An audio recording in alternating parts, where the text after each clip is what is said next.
MAFpod, episode 10, like the sixth installation of Michael and Austin Football Pod.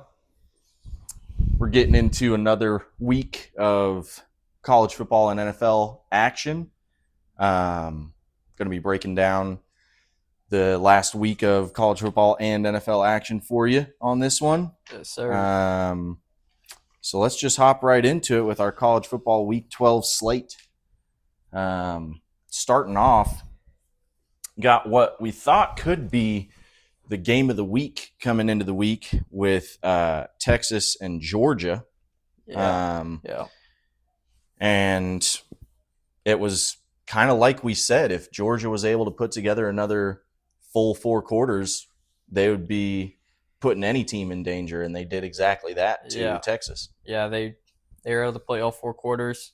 Gunnar Stockton came out, and he did it all this game. 4 touchdowns. I think he had 1 on the ground as well. But yeah, Arch Manning and the Longhorns just didn't look ready for that Georgia environment. So, a monster game by who was it? Let me look and see. It was Noah Thomas. 2 touchdowns at the start of that game. That was really his only targets too. Yeah. It did also seem like there were some penalty issues with Texas. It didn't really look like they were out there playing disciplined from what I saw. And then also huge loss to Georgia. I hope that he's okay. But C.J. Allen, their linebacker, ended up going out pretty close to the half, I believe. And he has been the leading tackler on their team and is getting decently close to breaking Roquan Smith's tackle record for Georgia. Yeah, so big loss there for them. Hopefully he's able to return because he is really the kind of the all-star on their defense. He just kind of comes in and leads that team. He's a captain on defense. He's been there for a while, and he is just so physically gifted and has a great instinct for that linebacker position. So hopefully they get him back. It didn't seem like, and correct me if I'm wrong, it didn't seem like Lawson Lucky was a major factor in this. No, not really. Yeah. I think it was really just Gunnar Stockton just taking over the game. I thought Texas was going to kind of, not really expose, but I thought they had good matchups on the outside that they just weren't able to take advantage of. So well, and that's part of what I was talking about, because there was, I believe, in the second quarter, a pretty long completion to Wingo that looked like it might kind of spark a little bit of an offensive fire for them. And ended up coming back because of a holding penalty on the outside by, I believe, their tight end. So just, you can't be having that happening if you're, giving back, 20, 30-yard completions. That's not how you win a football game, obviously. So that sucks for them. But ultimately, it is what it is. It does seem like recently Texas has had a Georgia problem. They can't beat Georgia. Right. And moving on to another team that has a problem with a specific team. 4 years in a row, Oklahoma takes down Bama.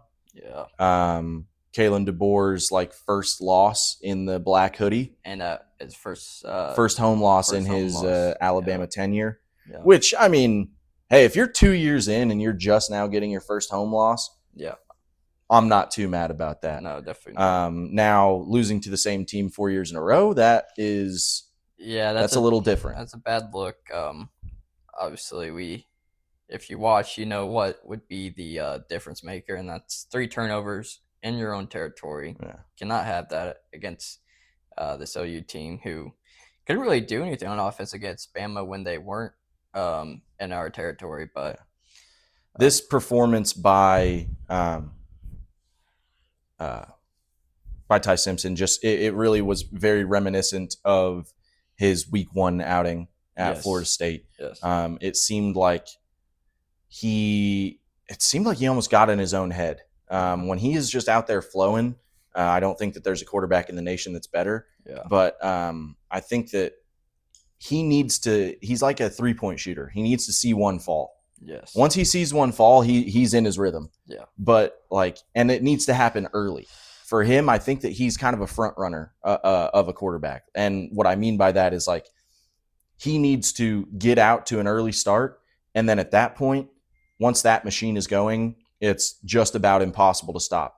But if you get onto him early and you sack him a couple times or make him turn the ball over early, it's the same thing in the opposite direction. Like once that mental problem starts to happen, he just can't jump that hurdle. Yeah. So throwing that pick six at the beginning was yes, very huge for him.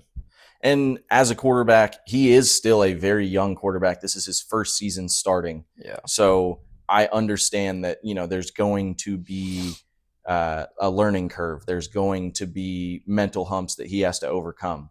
Now, the good thing is he has done such a good job this season of keeping his team in a spot where they have won enough games where all they really need to do right now is beat this mid-major team that they have this week. I believe it's Eastern Illinois. Yeah. And then they have to go ahead and win the Iron Bowl. And at that point, they are basically a playoff lock. Are going to be the SEC. They should be in the SEC title game. They will be in the SEC title game if they go ahead and win those two games. Their head-to-head win against Georgia is looking better and better by the day. Yeah.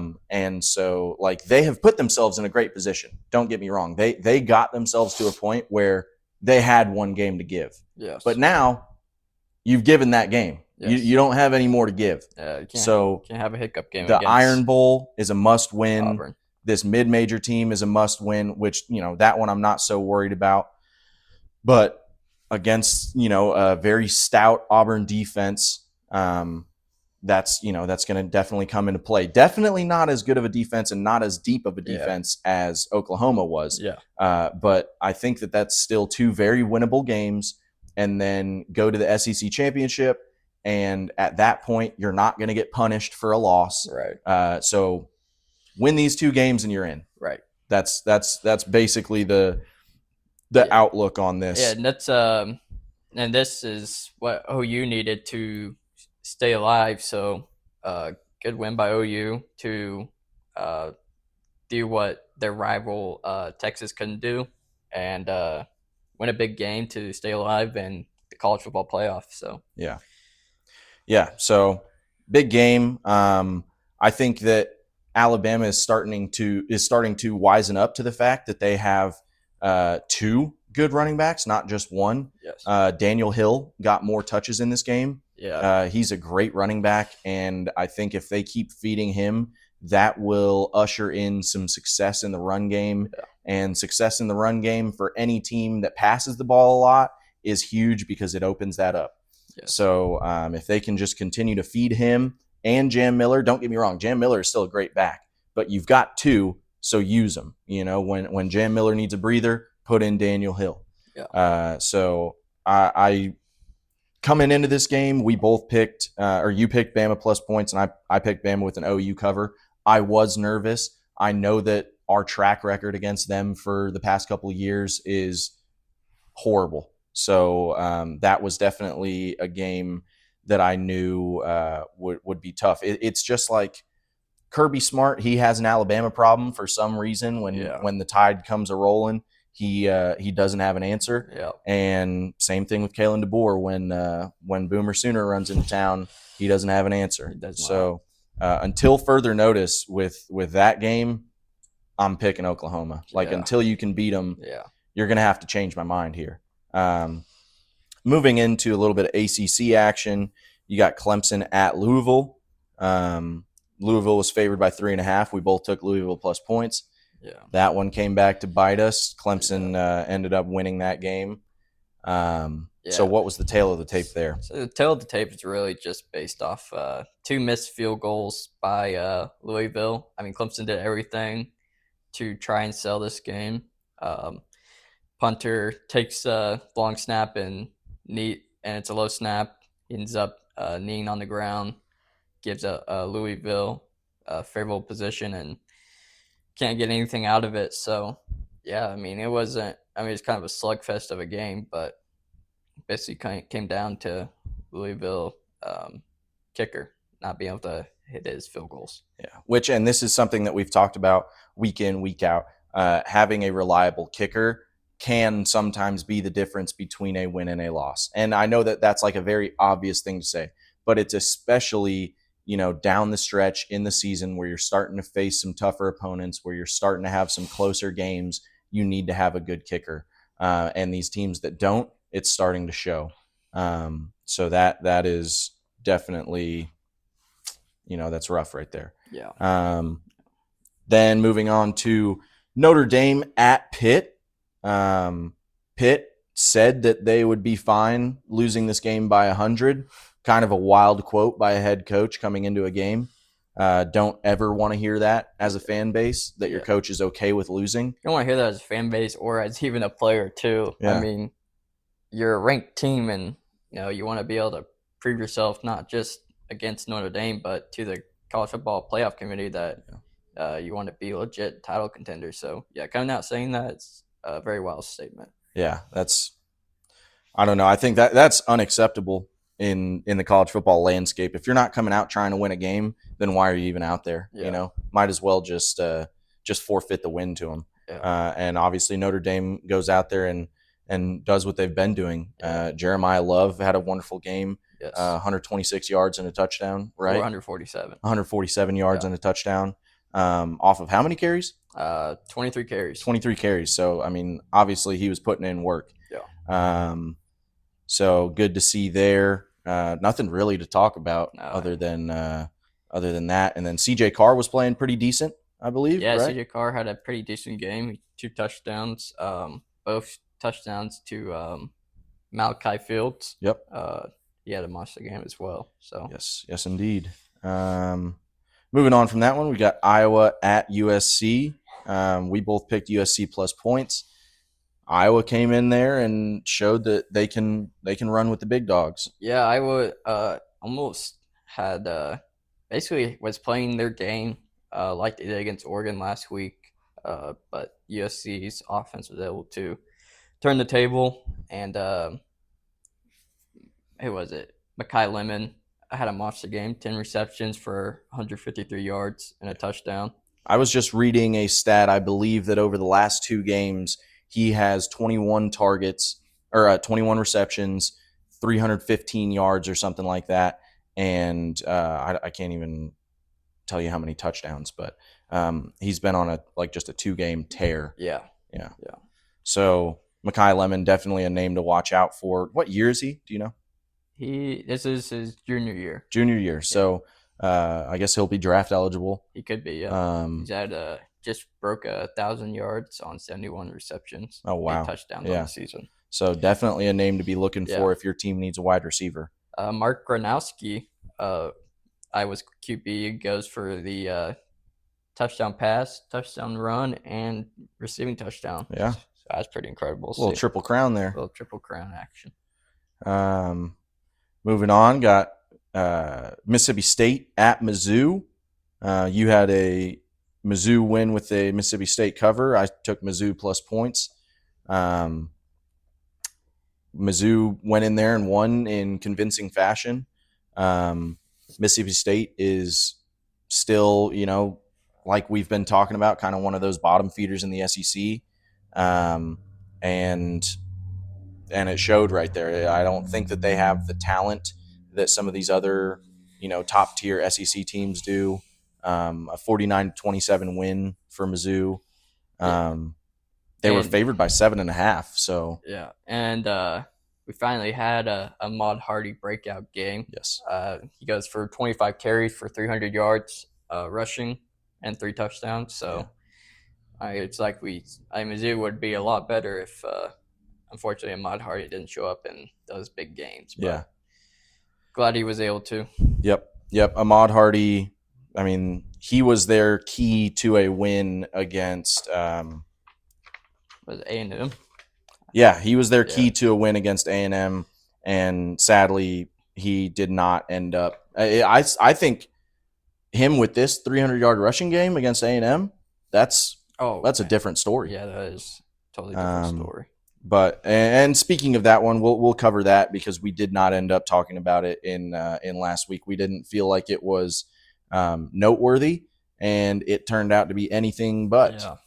So that one ended up with a A&M win after a 27-point second half comeback, the largest in SEC history. So good on you, A&M. I believe that teams before that were 0-136 against a 27-point comeback at any point in the game, let alone the second half. So that's huge for them, and I imagine a huge confidence booster.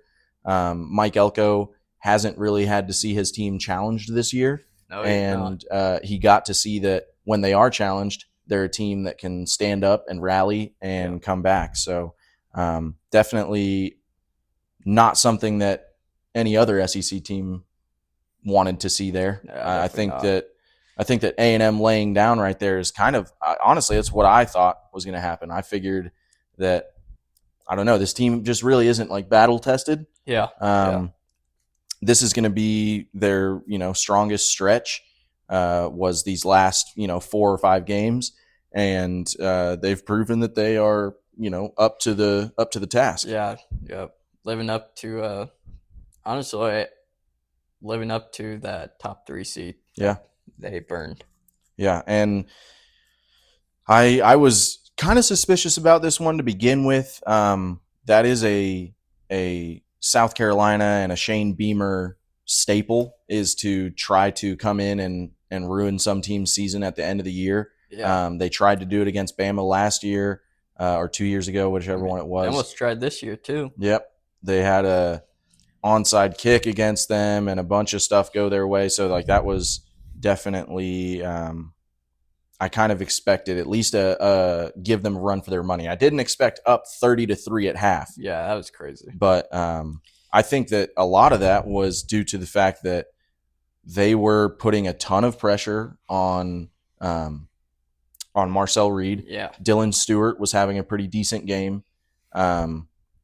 Also, at the half, I don't know if you saw this on social media or anything, there's a very weird interaction between a state trooper and who was it? Nick Harbor. Nick Harbor. After he got that touchdown.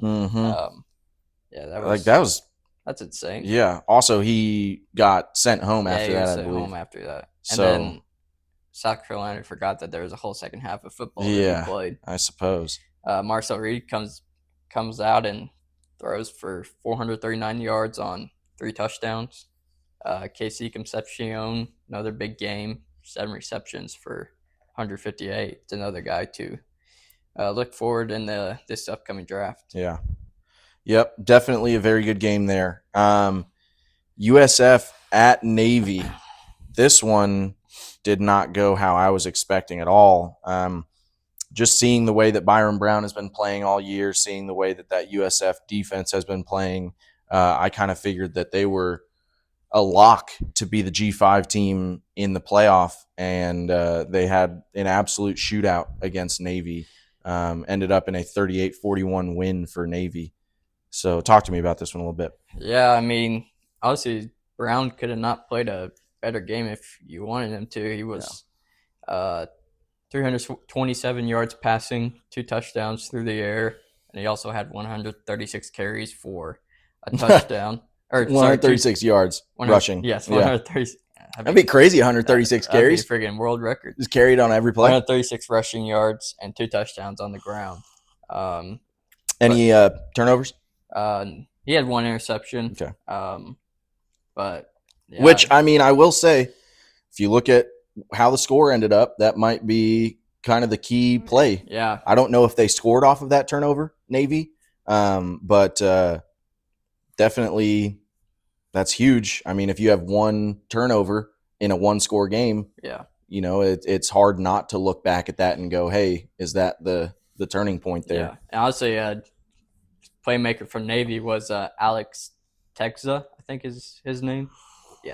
Alex Texa, the running back. He has a starts off with a 76-yard touchdown run to begin the game. Goodness. Then he comes back and gets a receiving touchdown in the second quarter. And then How did Horvath play in this one? Horvath had a pretty good game. He kept it clean. 8 passes for 147 yards and a touchdown pass. Okay. Also a monster game from Eli Hendrick. They were a wide receiver. Heidenreich. Yeah. Sorry, pronouncing your name wrong. 5 receptions for 146 yards. Oh. So yeah, monster game by him. Yeah, must be a yak monster. But yeah, I was shocking to see South Florida's defense did not show up at all. No, which, I mean, up till this point, I mean, obviously they're not playing phenomenal talent for most of the year. Yeah. However, their defense has been decent and certainly one to watch. But yeah, didn't show up there. So moving on, got NC State at Miami, some more ACC play here, and we both took Miami with a North Carolina State cover. And it did not go that way. Miami blew them out. Carson Beck had an incredible game. Yeah. Really impressed with his ability to bounce back after, just having a couple bad games. Really, a couple really bad games and bad post-game pressers and just a lot of bad attention on him recently. So for him to come out here and play like he did, definitely impressive. Yeah, and great game from Miami's defense too. They pick off C.J. Bailey twice, and they get to him. They sack him. Well, they only sack him once, but they get 5 QB hits on him. So yeah, they were all over him. Yeah, definitely. Things are, still just kind of wild in the ACC. The ACC is just a weird conference this year. Very strange. Yeah, big win for the Hurricanes to stay alive in ACC play at least. Yeah. And I was listening to a podcast where if you're deciding between Miami or Notre Dame, you got to take Miami with the head-to-head win over the Fighting Irish. So yeah, I think you gotta honor the head-to-head win. If you gotta honor the head-to-head win if Miami becomes a conference champion. I really think if they make it to the conference championship game and lose to, say, like Georgia Tech, it becomes a whole different conversation. Yeah. Because if they're not a conference champion with the losses that they have, I don't know. I mean, they're just a 2-loss team, right? They are just a 2-loss team right now, yes. You can look at that and say, hey, there's a lot of 2-loss teams that are going to be making it into the playoff this year. I don't think we'll see any 3-loss teams. I don't know.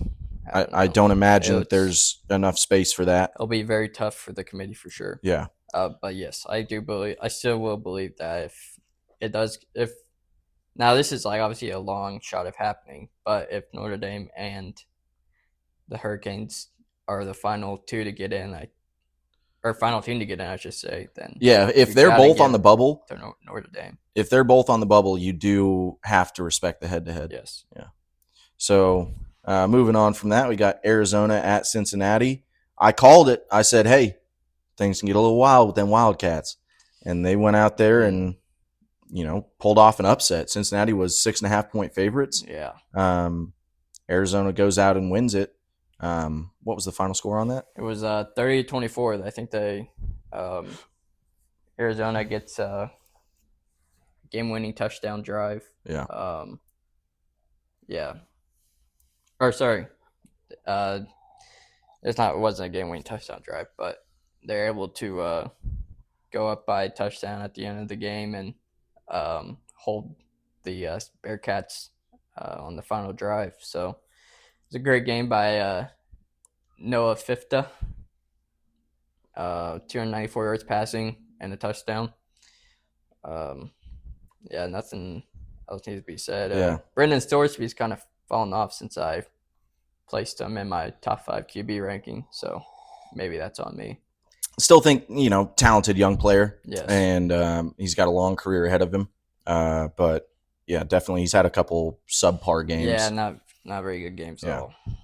all. Um, moving on to honestly one of the games of the week, Florida at Ole Miss. The Lane Kiffin ball. Yeah, and there was a lot of lead changes in this Yeah. one. Definitely a super interesting game the whole way through. It seemed like Lagway played a really good game. Yeah, great Um, bounce back game from BJ Jaden Baugh Lagway. had a good game. Yes. I was really impressed with their offense out there. Not so much their defense, but they Yeah. also were going up against one of the top offenses in college football, and it is so hard, especially when they're playing well. The tempo that this Ole Miss offense plays with is just hard to keep up with. It's a lot like Tennessee when they were having success earlier in the year. They're moving so quick, and they're making pre-snap adjustments, and all of a sudden now they're up 14 on you in Yeah. the first quarter, and you're like, oh my god, how did that even happen? Yeah. It's just how quick they play. Yeah. Ole Miss, I think they did a good job of making Tyreek Sapp and this defensive line of Florida a non-issue. Yeah. There were multiple plays where I really think that Trinidad Chambliss was just showing off such special ability to make a play out of nothing. Yes. There were a couple plays where I thought they had him for a 5-yard loss, and he turned it into a 15-yard gain. And it's just like, what in the heck? Yeah. Those are so demoralizing for a defense. And I was very interested watching this game. It was fun the whole way through. So Yeah.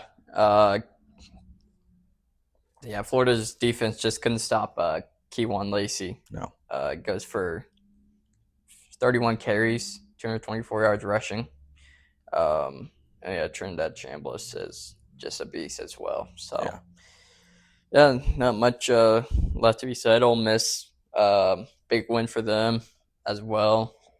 To stay alive for the SEC championship play and staying alive in the college football playoffs. So yeah, and Florida, I would be remiss if I didn't give you a shout out just for keeping it as close as you did. yeah, Because you were 14 and a half point dogs coming into this game, and found a way to keep it to 10. yeah, it's finally keep it to 10, and yeah, Ole Miss just had their number at the second half. Florida's offense couldn't really do much. And honestly, oh my god, that's insane how much coffee grounds were just in that last sip. That is disgusting. Look at that, dude. Dang, Oh dude. my god. But I don't think that this score reflects just how close this game was. Yes. Obviously, it is a 10-point win for Ole Miss, so I'm not trying to devalue that.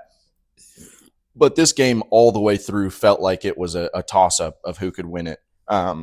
So, and it just breaks down to what we said last week, where any team in the SEC has the talent at any point to find a way to go out and win a game. They all have talented rosters. We saw it with South Carolina. Yep. We saw it with Florida. We've seen it with so many teams this year. So just, the talent is so deep, they can win games. You can't go into any SEC game and sleep on them. So that covers our college slate for last week, and you ended up with 4 points on that. I got 6 out of a possible 10. Tough. So tough week. We'll bounce back. Tough week, but we will bounce back. Moving on to our college football picks for this week. Starting out, what I think has the possibility to be the game of the week, Mizzou at Oregon. Mizzou at Oklahoma. Yeah. I'm sorry. Okay. Mizzou at Oklahoma. Oklahoma favored by 7.5. Now, we've said it in multiple games this year, and I'm going to keep saying it. Mizzou has one path to win, and that will remain the same for the rest of the season. they need to Ahmad Hardy their way to a win. Give that man the ball. Give that man the ball. If he has another 300-yard rushing game, or even semi-close to that, Yeah. I mean, they put up 49 points Yeah. on a relatively good Mississippi State defense. Yeah. So now, obviously not the caliber of Oklahoma's defense. Is one of the top defenses in college football. So Yes. yeah, a whole different So story. Much different ball game here, but I think that Mizzou, like we just said, they do have the talent on their roster to win this game. Now, can their third string quarterback step up and not turn the ball over, deliver some quality passes to his receivers? That remains to be seen. Yeah. But there's any week in the SEC where you can see a major upset. And so I think Mizzou has a chance to give them a run, but it needs to be off the back of a Ahmad Hardy phenomenal performance. Yeah, this is one of those tough ones because you just wish you could see how the first drive goes for Missouri. If Ahmad Hardy is able to run all over this defense, it'd be a long day for the Sooners. Yeah. But that's just tough. And could this be a trap game for the Sooners too? I mean, just coming off a big win against Bama, and they see the Tigers and they think nothing of it. The thing that I think here, so a take that I had a little bit earlier in the season, probably I think it was 3 weeks ago. It was as Mateer was coming back from injury, I said, you know what?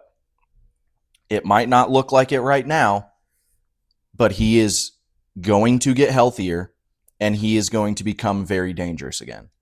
And that's exactly what has happened. Mateer is now probably not performing at his, Heisman level performances he was having earlier in the year, but he is certainly outperforming what he has been these last couple of weeks. He's only been getting better each week.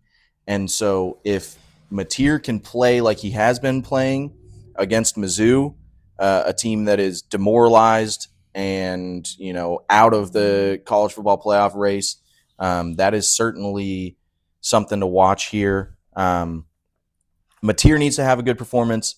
Isaiah Satania needs to have a good performance. And really, their whole passing attack is, honestly, it's really good when Mateer is slinging it. Yeah. When he's spinning the ball, I mean, that's definitely a good passing attack. And he's so dangerous with his legs. Mizzou does have a good secondary. So I think that also, if you can get Zion Young, and I always forget the young man on the other side. Oh, yeah. But if you can get Zion Young and his boy to put some pressure on Wilson. Yeah, so if you can get those two to put pressure on Mateer the whole game, you'll be dealing with definitely some danger here. Yeah, I mean, these are the battle of two. Oklahoma's defense ranks 11th and Missouri's defense ranks 10th. So I think we'll have a big defensive battle. Yeah. And for me, for making our picks, give me a Tiger upset. Give me a Tigers upset. I'm with you. Yeah. I'm with you. I think for a moment there, we might have forgotten just how good Ahmad Hardy is. I think so too. And I think we might have forgotten just how good this Mizzou defense is. Yep. And I think that if there's a team that can go in here and pull off an upset in Norman, Oklahoma, it is the Mizzou Tigers. Yeah, that atmosphere would be crazy, I think. Yeah. And I love a Tigers upset here. Yeah. He's coming back for his Missouri natives. Yep. Last week he picked against them. He won't do that again. I think I picked against them 2 weeks in a row. So. Yeah. He's learned from his mistakes, folks. Yeah. So moving on to our next one. We've got some Big Ten action. USC at Oregon. Oregon is favored by 9.5. USC and Oregon both coming off a win. Yes. So definitely looks like a lot of the public vote is on Oregon for good reason. Yeah. I don't know though, man. I mean, This line is a little closer than I thought it would be. yes, and I actually just bumped up to 10.5 too. Oh, did it? Okay. Yeah, for Oregon. Oregon. Yeah, Oregon's offense 11th versus USC's 5th ranked offense.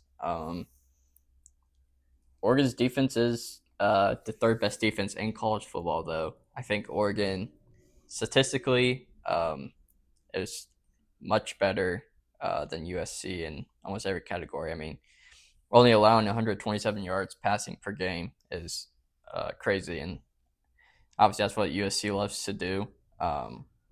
Now Oregon's run game is very It's questionable. It is questionable at times. We saw Northwestern run all over them. USC has dominating running backs that we know of, and yeah, I mean USC's defense I don't think is that great. I don't think they'll be able to contain Dante Moore. So for that, I'm taking a Ducks win. I'm taking a Ducks win. I take a USC cover though. I do think this is going to be a close game. Two teams who are competing for not just Big Ten championship game, but the college football playoffs as well. So I think USC will give it everything they have. I think that those Trojans are going to come in and give Oregon a big fight. Yeah. I think that this is and I've said it week after week, this is a super explosive Oregon offense. And yes, this is a super explosive USC offense. And yes, Oregon does have the necessary secondary to keep up with that. But I think I give a slight edge to Lincoln Riley in his schemes. I think that he is a little bit more of a scheme guru than Dan Lanning. I think that there is a definite path for USC to victory. Yeah, for sure. And this would be a major, major win for them. Yeah. A top 10 win on the road. Wow. That could maybe stamp their ticket to the college football playoff. Yeah, very well could, for sure. So yeah, I'm going to take USC in this one. I'm gambling a little bit here. Moving on, got a little bit of ACC action coming up. Pitt at Georgia Tech. Georgia Tech is favored by only 2.5 at home. Yeah, and that's a game we didn't touch on. We didn't touch on last week either. Was Boston College almost pulling off the upset at home against Tech? Yeah. Obviously, I'm not going to doubt my boy Haynes King. That dude will carry you to victory no matter who you're playing. I certainly don't doubt Haynes King, but I also don't doubt that Pitt has a phenomenal run defense. Yes. They're still ranked, I believe, in the top 10 in rushing defense in the nation. Yeah, they rank 9th in the nation. Yeah. Now. So they're 9th in the nation in rushing defense. I think that a lot of Georgia Tech's offense relies on their rushing. So this is going to be just a battle of, good against good. Yes. As far as the run game goes. But Haynes King also has shown a good ability to pass the ball. Yeah, I think that's something we forget is that Georgia Tech is like they can run all over you, but I mean when they need to, Haynes King can throw the ball. Like they're 26 in passing yards per game. So you can't just go out there hoping to stop their run game. They're the first team, or they're ranked first in college football and overall yards per game. They're almost at 500 yards per game. So, which that's one of those things where it's like if you are that worried about Haynes King and those Georgia Tech running backs, and you start committing guys to the box, then that play action opens up, and Haynes King rolling out of the pocket. Now, once he's out of the pocket, you got to worry about downfield shots, but you also have to worry about him, taking it upfield. Because you have to, he's one of those guys where if there's a linebacker spying him and Haynes King starts to roll out, that linebacker is going to follow him. But, is he enough of a rush threat that linebacker comes up too much and now he's got a running back open in the flat? Yeah, most certainly. Yeah. So I think that this is a game where we could see a really, really good Haynes King passing performance. Yes. Now, it really depends if he's on or not, because if his passing is not on, I don't know if they win this game. But if Haynes King can open it up through the play action passing game, I think that this is a huge opportunity for a big ACC win at home for Georgia Tech against a ranked team. So for that reason, I'm going to take Georgia Tech here, plus points, because it is a straight up pick 'em. Yeah. I will follow suit with you. I'll take a Georgia Tech win and cover as well. Also, I don't have a lot of confidence in a Pitt team that literally last week said that they don't care if they lose by 100. Yeah, that is horrible coaching. Now, also, who knows? Maybe he's on to something. Maybe he was just spending that whole week studying for Georgia Tech and saying, you know what, whatever, we'll lose to Notre Dame, but we are not going to lose to Georgia Tech. Yeah. So who knows? But yeah, I think Georgia Tech goes out here and wins this one. I also think they win it in convincing fashion. Yeah, I think there's a very good chance that could happen. This is another straight up pick 'em. BYU at Cincinnati. BYU favored by 2.5 away. So I mean, Bear Bachmeier last week had a phenomenal performance on the ground and in the air. And that defense, too, man, they really showed up against. Yes. And TCU is no slack when it comes to offense. So, no, great and turnaround for them. I just think that, man, this Cincinnati team is facing a juggernaut. I still am so impressed with Bear Bachmeier's performance every week, the way that he is able to create such a difference in the run game and the passing attack. He is a super young quarterback that is showing that he has the ability to play like a veteran. And for that reason, I'm going to take BYU plus points here. I don't think that Cincinnati, I don't think they have the horses to run with BYU. Yeah, I agree. I don't think,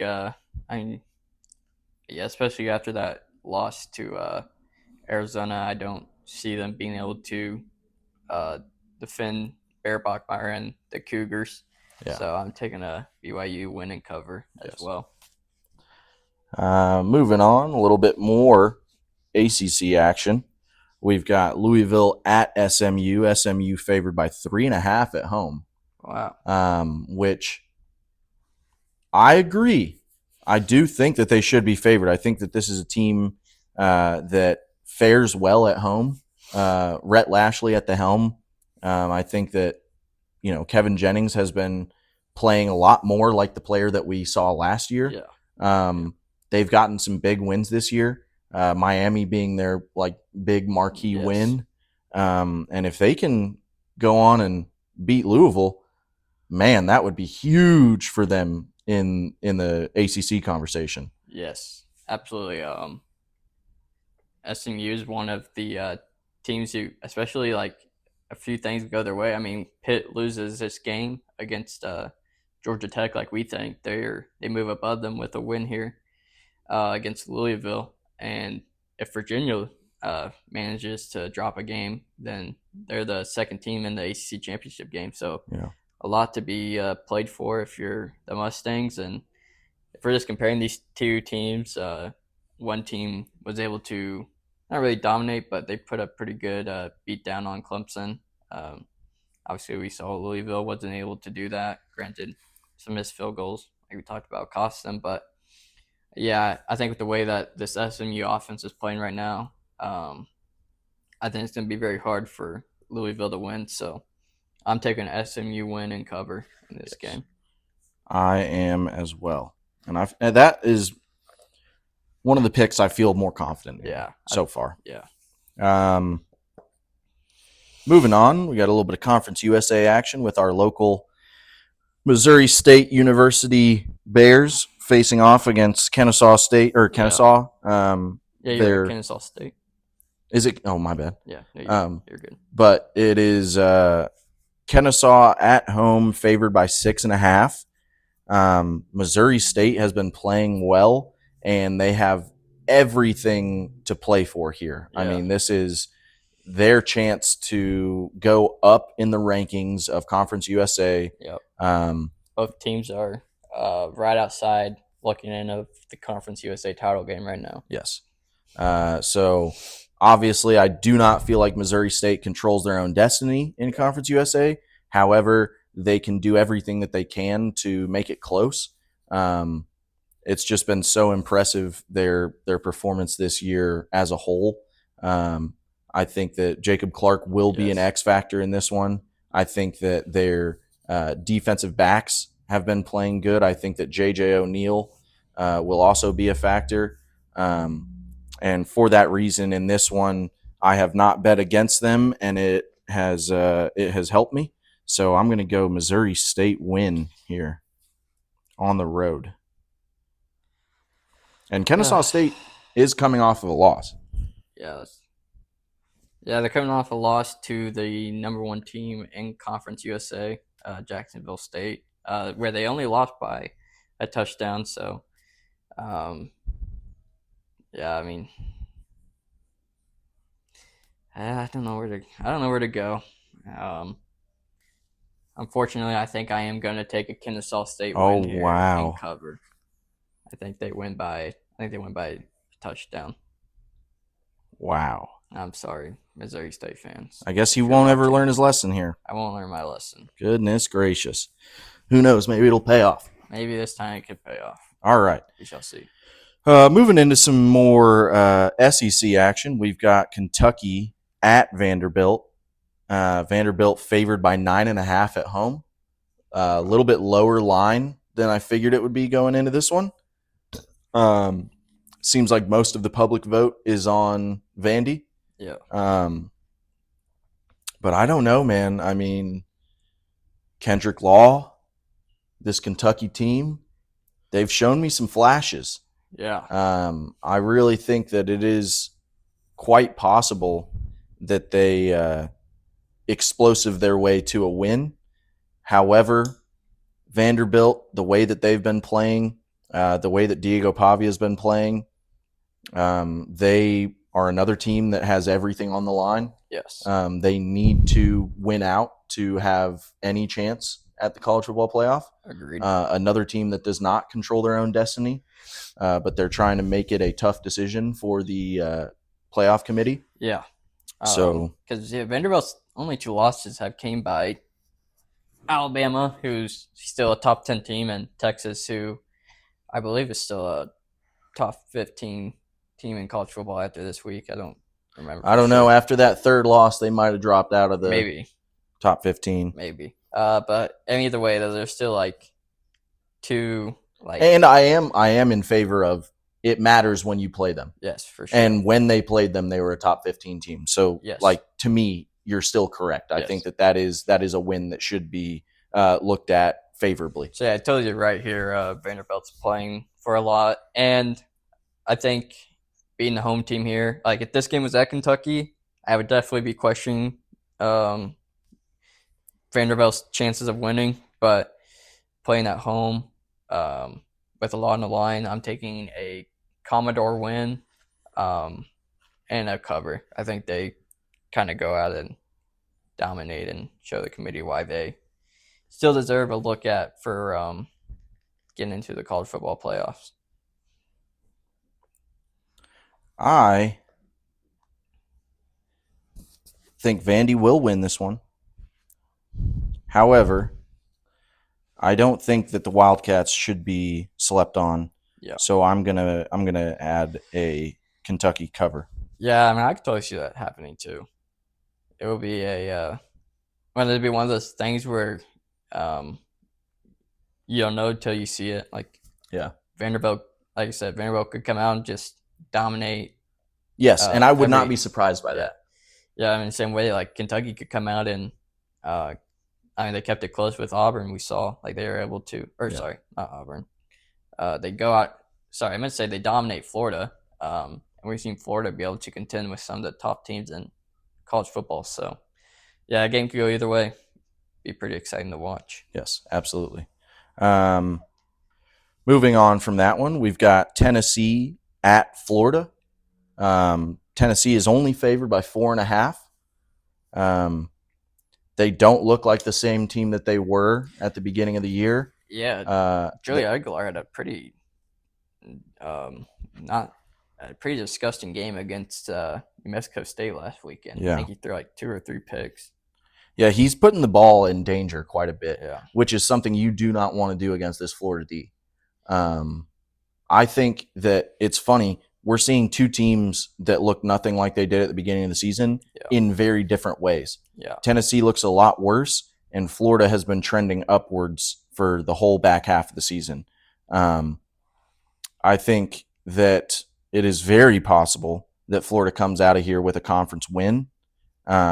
Obviously, they're just playing for pride at this point. Yeah. Which, that's nothing to be scoffed at. I think that a lot of teams, nobody wants to go out here and lose. Right. So, especially in the SEC. Yeah. I mean, it's not like that changes. You don't get a draft pick out of it. It's not like the NFL. So, I have a hard time picking this one, honestly. So you said the spread was 3.5, correct? 4.5. Yeah. Okay. 4.5. Yeah. I think when you talked about the pride thing, and I think there's still a lot of pride to be had for Tennessee. I mean, you don't want to be a top team that loses to a team like Florida. Yeah. So for me, I'm going to roll with the Volunteers. I think they win and cover the 4.5.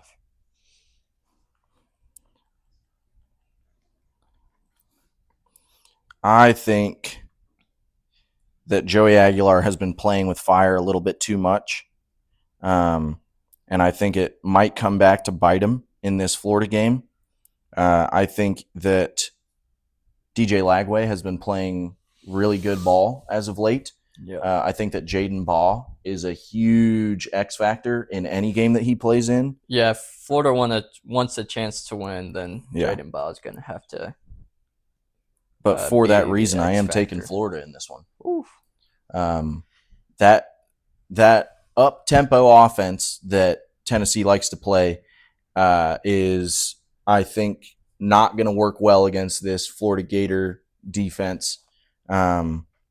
I think also that the man-to-man coverage that Tennessee is famous for will not help them in this game against a lot of really good wide receivers and a quarterback that is playing good ball.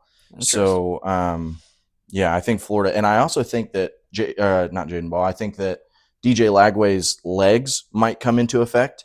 When you're playing man coverage against really good wide receivers, you tend to turn your head downfield as a defensive back, and if backs are turned to the quarterback, DJ Lagway, he can run. He can. So I could see him having a decent rushing game, and I could see them winning this. So I'm taking them. Baylor at Arizona. Arizona favored by 6.5. Wow. Not really, a huge game here, but I do like the fact that Arizona has some confidence coming after that win. They look like a good team, mainly, in my opinion, because of their defense. I think that they've got a really good defense. I think their secondary has been looking pretty good. Yeah. Baylor, I'm not super impressed with their performance as of late, or really in general this season. For that reason, I'm going to take Arizona plus points.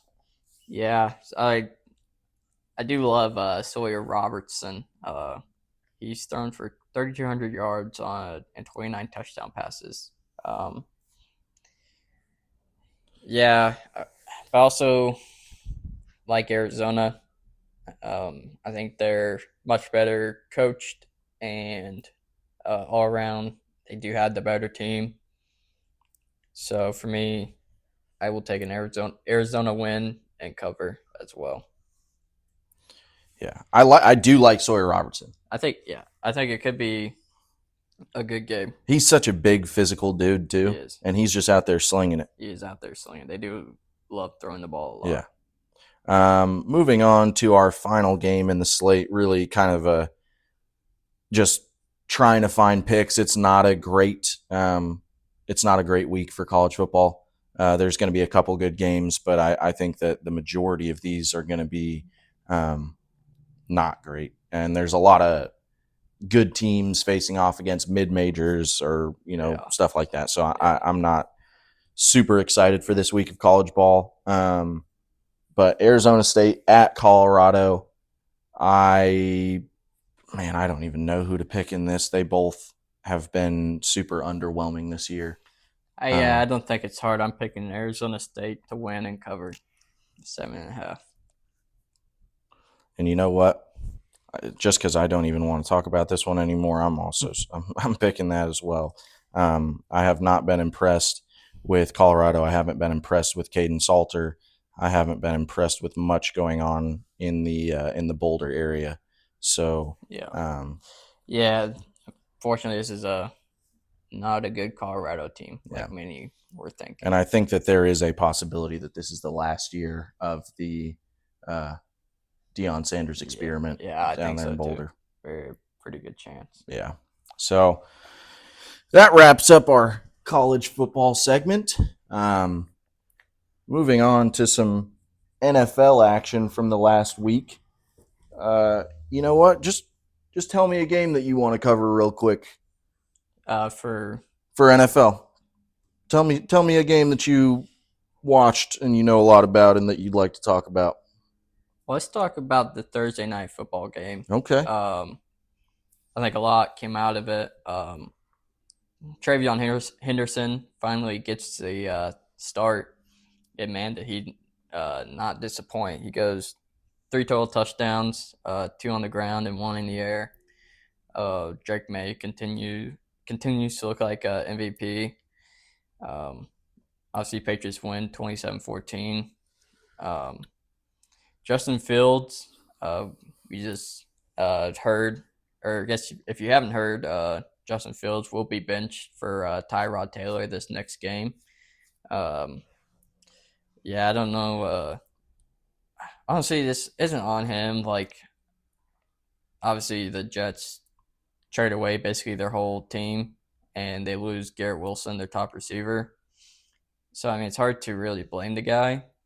But yeah, I think it's just poor management on the Jets' fault. So, Stephon Diggs had a big game. I know that was your difference maker. That was my difference maker. Who did I say was my difference maker? Pop Douglas. Pop Douglas, yeah. Not really a big game besides Diggs and the receiving group. So, good on you for picking him. And, yeah, just a great win for New England. I think they're second, and they're second in their conference now. And they continue first in their conference and second in the AFC. Technically, okay. You're saying first in their division. First in the AFC East conference. Yeah, first in their division. Yeah. Yes. Second in the conference. Yes. Technically, my Denver Broncos are number 1. Yeah. But that's only because they've played one more game. Yes, they are on a bye this week. Next week. All right, this week. But in this game, well, I don't even really want to talk about the game. I just want to talk about Justin Fields right now. Yeah. Justin Fields, this is a comparison that just kind of popped up in my brain a second ago. He reminds me of like an Anthony Richardson that has gotten way more chances. Yeah. He's a super physically talented guy. Yeah. I do think his passing ability is slightly better than Anthony Richardson. Yeah. However, like, he's gotten chance after chance after chance. I mean, he had a chance to be the franchise quarterback in Chicago. Yeah. He had a chance to be the guy in Pittsburgh. He's had a chance to be the guy for the Jets. And really, I've not been impressed with any of what he's done with those chances. Yeah. I don't think that he was ever put in a good situation. So, that's one thing. Yeah. But I don't think Anthony Richardson has been either. Yeah. And he hasn't had near the amount of chances that they've given to Justin Fields. So I really don't know what his future holds in the NFL, if anything. He's already made a lot of money.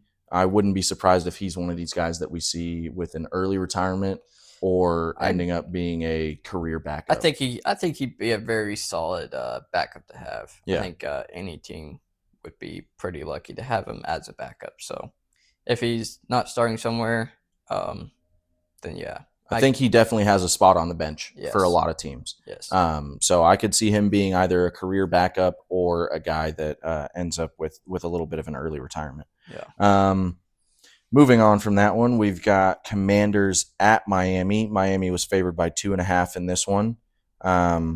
You had Devon Achane as your difference maker, and he had a good game again. yep, another Um, monster game. He is he's really he's looking incredible. Yeah, I'm very impressed with him. I wonder if he's going to be a guy that seeks a trade. yeah. They could get a lot of value out of him. I think they could, but I also think at the same time, um, this is a guy that they want to build the team around, um, especially if they decide to go away from Tua.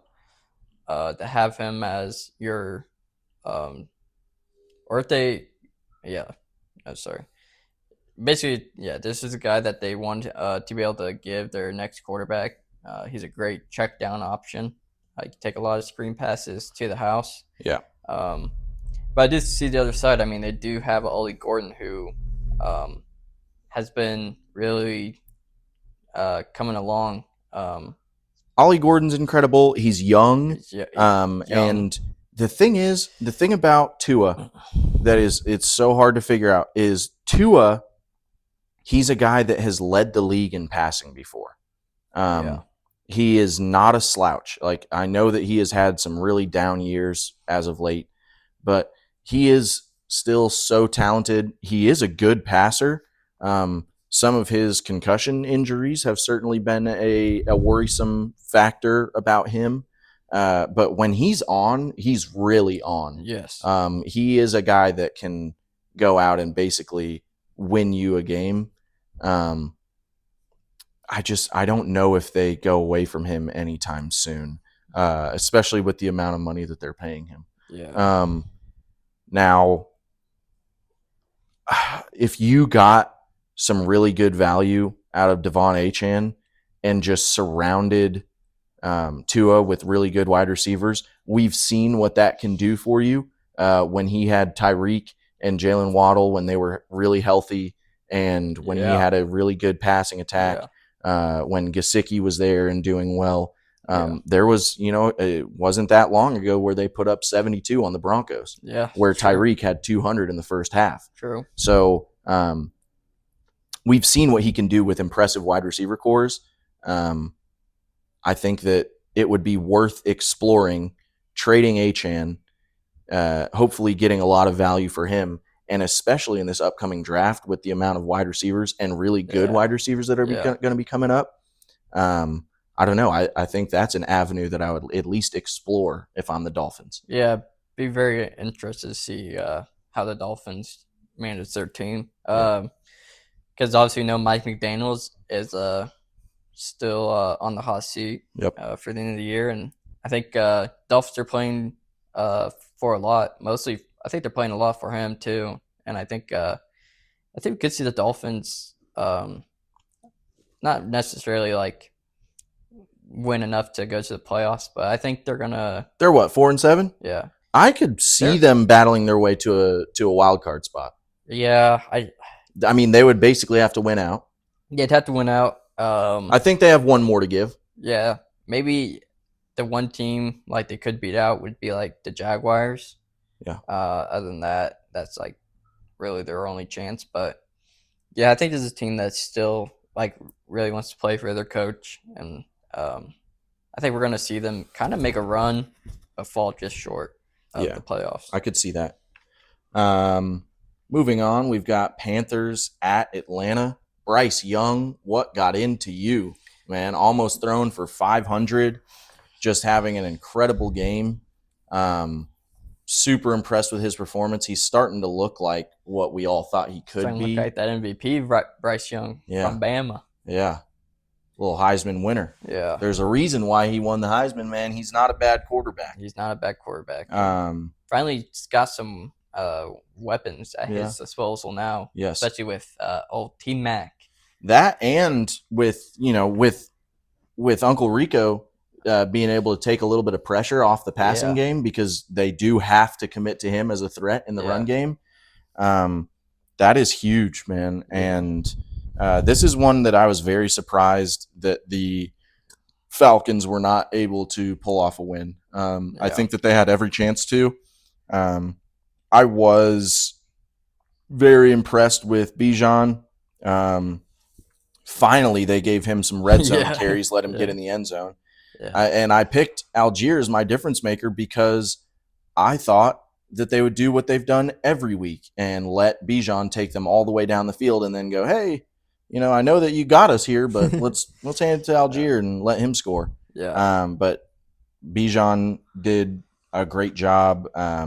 Ended up getting 28 points in fantasy, so really good week for him. But the Panthers do come out with the win in overtime. I just was feeling a big game from old T Mac. My difference maker that I selected, and obviously he had 8 receptions for 130 yards and 2 tutties. Yes. It's crazy. I was listening to a podcast, and supposedly he has only 4 touchdowns this season. Both games have come from, he had 2 receiving touchdowns against the Cowboys and 2 in this game. So hopefully we can get that touchdown trend up against as we get more into the season. Not just having 2 touchdowns against one team. But obviously, one of the biggest storylines coming out of this game is Michael Penix. I would say is most likely going to be out for the season. This is a guy that we have seen in the past 6 years through college and NFL. I think he's only been able to play 2 or 3 full seasons out of 6, and all of the other seasons have been due to knee injury. This is a guy that is super prone to knee injury. If he ends up having to go in for surgery again, if this is ACL, MCL, PCL, something like that, I don't see him making a return. Now, a lot of people were really bashing the Falcons for paying Kirk Cousins the amount of money that they did and also drafting a quarterback. That's starting to look like it might not have been such a bad decision. Yeah, definitely not. It's going to be tough for the Falcons too, because they're without Drake London, at least for this weekend. I know that he also suffered a what was it? It was something in his knee, I believe. It was, a sprained PCL. So at least it won't require surgery. Yes. That's a guy that we will most likely see back. This is another team that these Atlanta Falcons are kind of in dire straits right now. They don't have a whole lot of hope. I think really they're going to have to lean on the fact that they do have an incredible rushing attack with Bijan and Algier. So, and if they can lean on that and kind of let them be their X factors that they truly are, you could definitely see some success there. But that, to me, is their only avenue for winning games and, getting themselves a chance, which I don't think they have a chance. But. Moving on to the next game, we've got the probably game of the week with the Buccaneers going up to Buffalo and facing off against the Buffalo Bills. Josh Allen, one of 2 players in history to ever go for 3 on the ground and 3 in the air. That's crazy. It's him and I believe Otto Graham in like the 40s or something like that. So pretty incredible that he was able to do that. Absolutely. And also, I do believe this is the second time in his career that he's done it, which Otto Graham only did it once. So super impressive. He's putting himself in major conversations as far as like, how great he is as a quarterback. Yeah. Also, he tied the regular season rushing touchdowns for a quarterback record with Cam Newton, both of them with 79 in their career.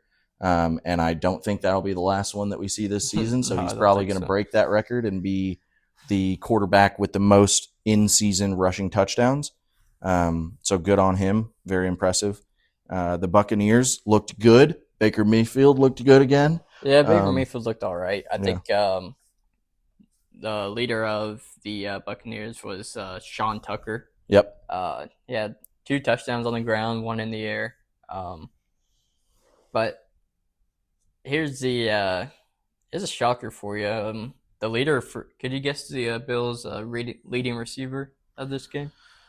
Only because you pulled it up, but it was Shavers, wasn't it? Yep, Tyrell Shavers, the rookie, had a monster touchdown catch on that deep ball in the red zone, and Gabe Davis was back too. That Yes. was shocking to see. Gabe Davis looked good in a Bills uniform again. I think that his time in Jacksonville was kind of rough, and I'm glad to see him with a good quarterback again. Yes. Not to say that Trevor Lawrence isn't, but I don't think that they were using him very well. I don't think so either. Yeah, So- it's definitely exciting to see him back in the Bills uniform, and his Bills receiving corps is looking. I don't know what it is, but with him in the lineup, it just looks so much more complete. Yeah. But yeah, nothing much left. High scoring game like I thought it would be. High scoring game. I also continue to be impressed with how much of a weapon James Cook is in the pass game. Yeah. Obviously, we all know he's a great runner. He's very good when they hand him the ball, but he's arguably just as good when they pass him the ball out of the backfield. Yeah. He's a really good after the catch. So super impressive, and I think that he is honestly one of the top weapons in the league. Like, I think you could add him to any roster and that team would be significantly better. Yeah. So moving on from them, we've got the Texans at the Titans. We both took Texans plus points. That did not happen. Yeah. A little bit of an ugly game. A little bit of a snooze fest of a game. Yeah. But Davis Mills leads the Texans to another win with C.J. Stroud. He was in concussion protocol and missed this game. And that was his second week in concussion protocol? Yeah, so he should. I believe he is going to be the starter this Thursday night. I am not sure about that. I did, watching Pat McAfee show this morning, hear something about them possibly moving him to a third week in concussion protocol, which is never good to hear. That obviously means that it's something serious. Yeah. 2 weeks is the typical, like that's what you usually see for concussion protocol. So to be moving to a third week on concussion protocol, yeah, man, I really hope that there's nothing serious going on with any sort of brain injury for him, because such a promising young quarterback, and it sucks to see anybody have concussion issues. We've seen what that can cause. We've seen it with Junior Seau obviously taking his own life. CTE is definitely nothing to joke with. And I respect the Texans for taking it as seriously as they are. Absolutely. And not playing the guy and putting him in any further risk of any CTE or brain damage. But yeah, definitely sucks. If he will be out for a third week, I mean, they can just hope that Davis Mills can lead them to another win and keep them in contention to be able to do something with their season. Yeah. But another team that is going to have to go on a big run and possibly win out to have any hopes of definitely will have to win out. Cam Ward, another big turnover late in that game. Can't be having that. Nope. He looked good throwing, I will say. I feel like we're starting to hate on him, but are we just also forgetting that dude has no one to throw to? Yeah. So let's relax on him. I'm not necessarily hating on him. I think that he has made some pretty big rookie mistakes. I think that he could be playing a little bit better than he is, but but yeah, he's a very talented young Yeah. quarterback. And once they get some weapons around him, Yeah. I'll be very interested to see what he does with that. But Absolutely. you can't necessarily judge him off of this performance his rookie year because he's in a horrible situation. Yes. Not much else to say on that one. So we'll move on to the Bears at Minnesota. Another heartbreaker for the Vikings. Yeah. I mean, the Bears got the ball back with 57 seconds or something like that. Devin Duvernay had a monster kick return. Yep. It's a name I haven't heard in a while since he was last with the Ravens. Yes. But, yeah. And he puts them in position to get their go-ahead field goal and win that game. And Yeah. the Bears just continue to find ways to win close games. Yeah. Whether it be with Caleb Williams doing what he does, turning into kind of a star in the league. I've been very impressed with this Bears team, and I think that they're a little bit of a dark horse in the league. I think that this is a team to watch out for. They can give any team an issue on any week. Yeah, this is it was a great coaching pickup by the Bears getting the guy who came from the Lions. I forget his name. I think Johnson, I believe. Here they picked up whoever the OC was for the Lions last year. Ben Johnson. Ben Johnson. Yeah. Yes. I was like, who are you talking about? Yes, Ben Johnson. Great pickup for them, and Cairo Santos, difference maker in this game. Yeah, and all his field goals. Kyle Monangai gets the only touchdown for the Bears off a 1-yard rush. But yeah, Vikings, which I think is another thing too with JJ McCarthy is we kind of. I don't know, dude. Yeah, like he's in a much different situation. He's got Addison, he's got Naylor, he's got Justin Jefferson, and he continues to make bonehead decisions and put the ball in danger. Yeah. He does seem to have a little bit of like a fourth quarter switch that he flips. Yeah. And when he needs to make plays, it seems like sometimes he does, but obviously you want to see that consistency throughout the whole game. Yeah, and I think this is what was expected. I mean, he wasn't asked for much at Michigan. I mean, he threw like 15 passes in the college football national championship game.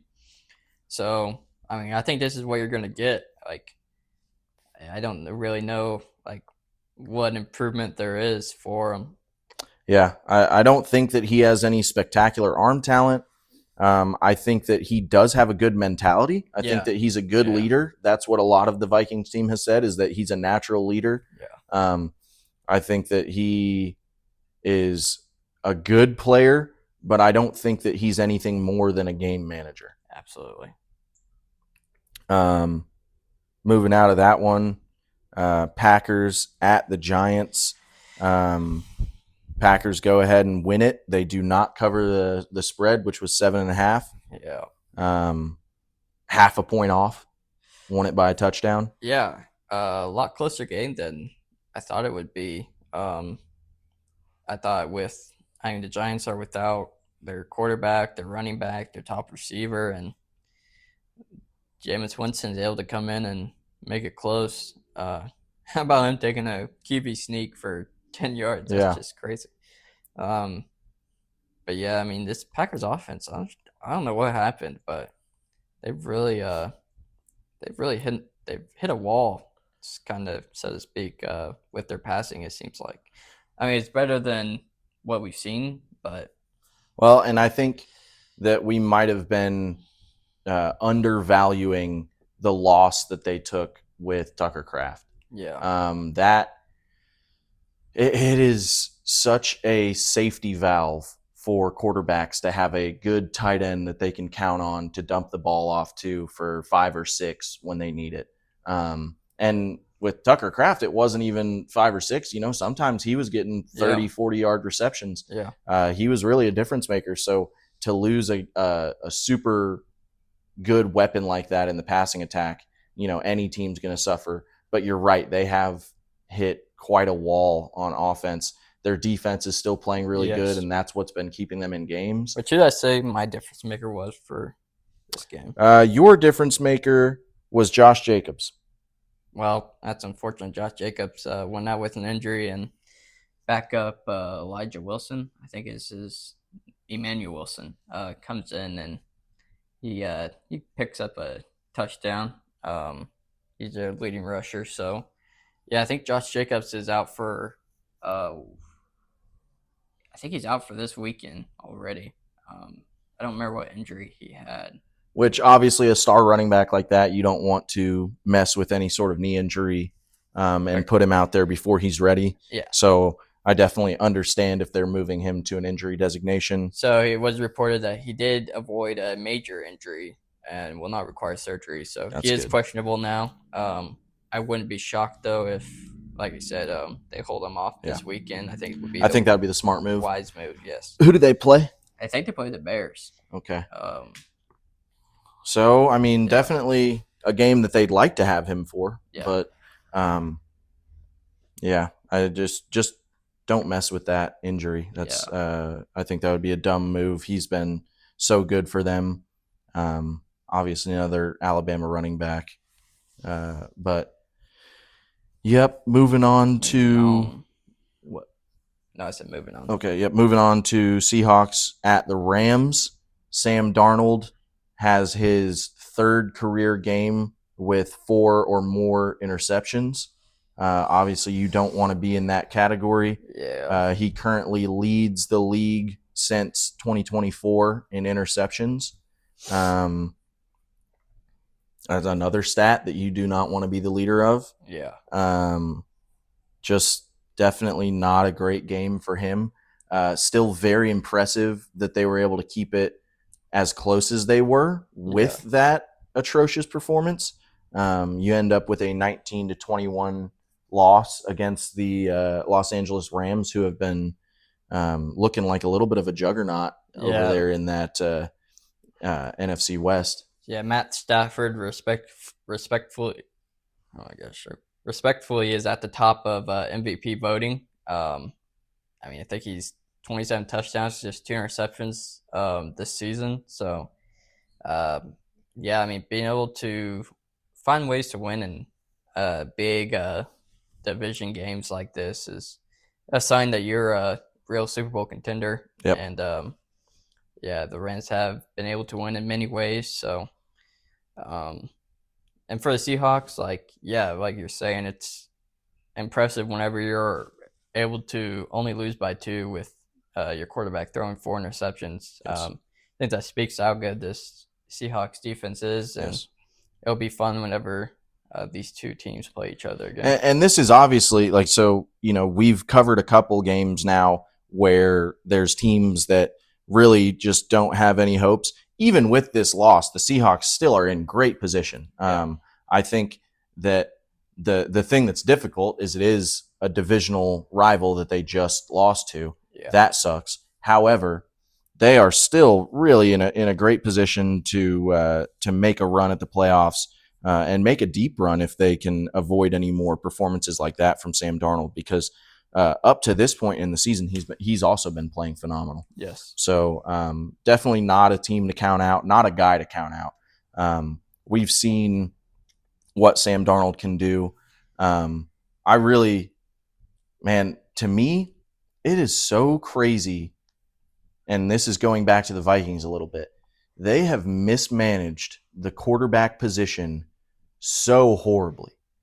Within the past couple years, in their quarterback room, they have had Daniel Jones, they have had Kirk Cousins, and they have had Sam Darnold. Yeah. 3 quarterbacks that have lit up the league. Kirk Cousins a little bit less than the other 2, but Daniel Jones is playing great. Sam Darnold has been playing great. Yeah. I can't believe that they let all of those guys go within the past 3 years. Yeah. To take a gamble on JJ McCarthy. Yeah, I definitely think the Vikings were able to keep one of those 3 players, they'd be in a much better position. They'd be in a much better position to reach the playoffs.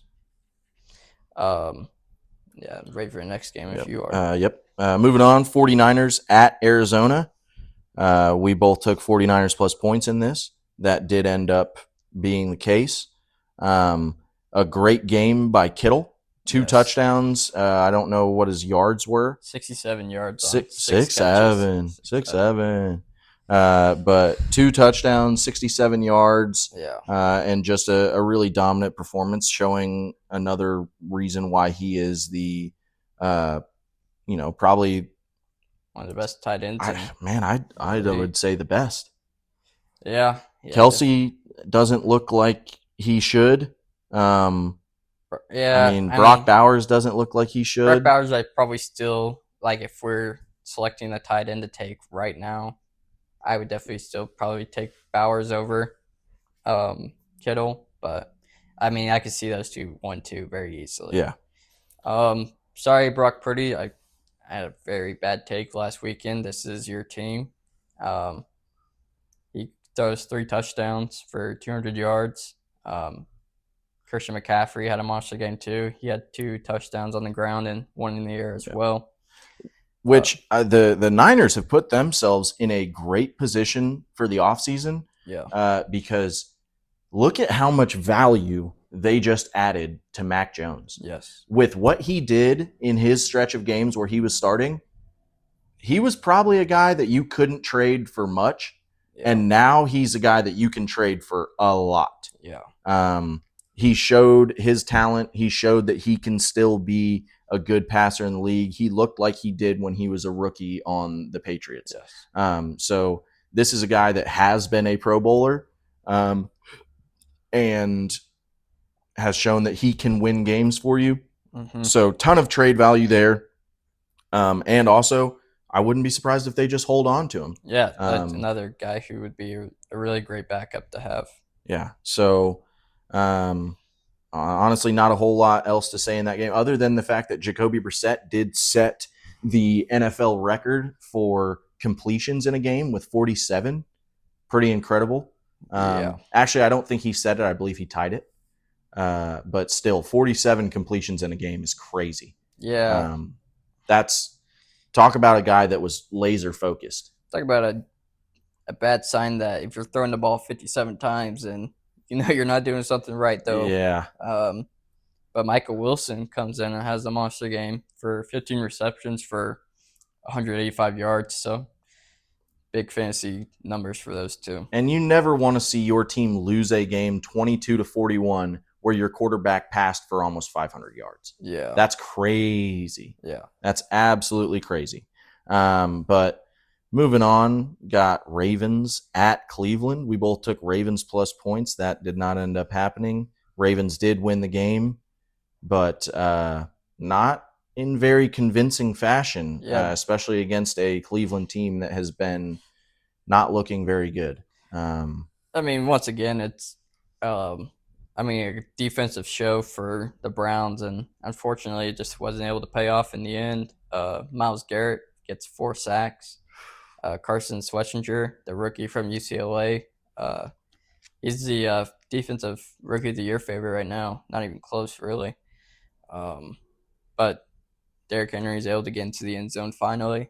Other than that, yeah, nothing left. Great play at the end by the Ravens.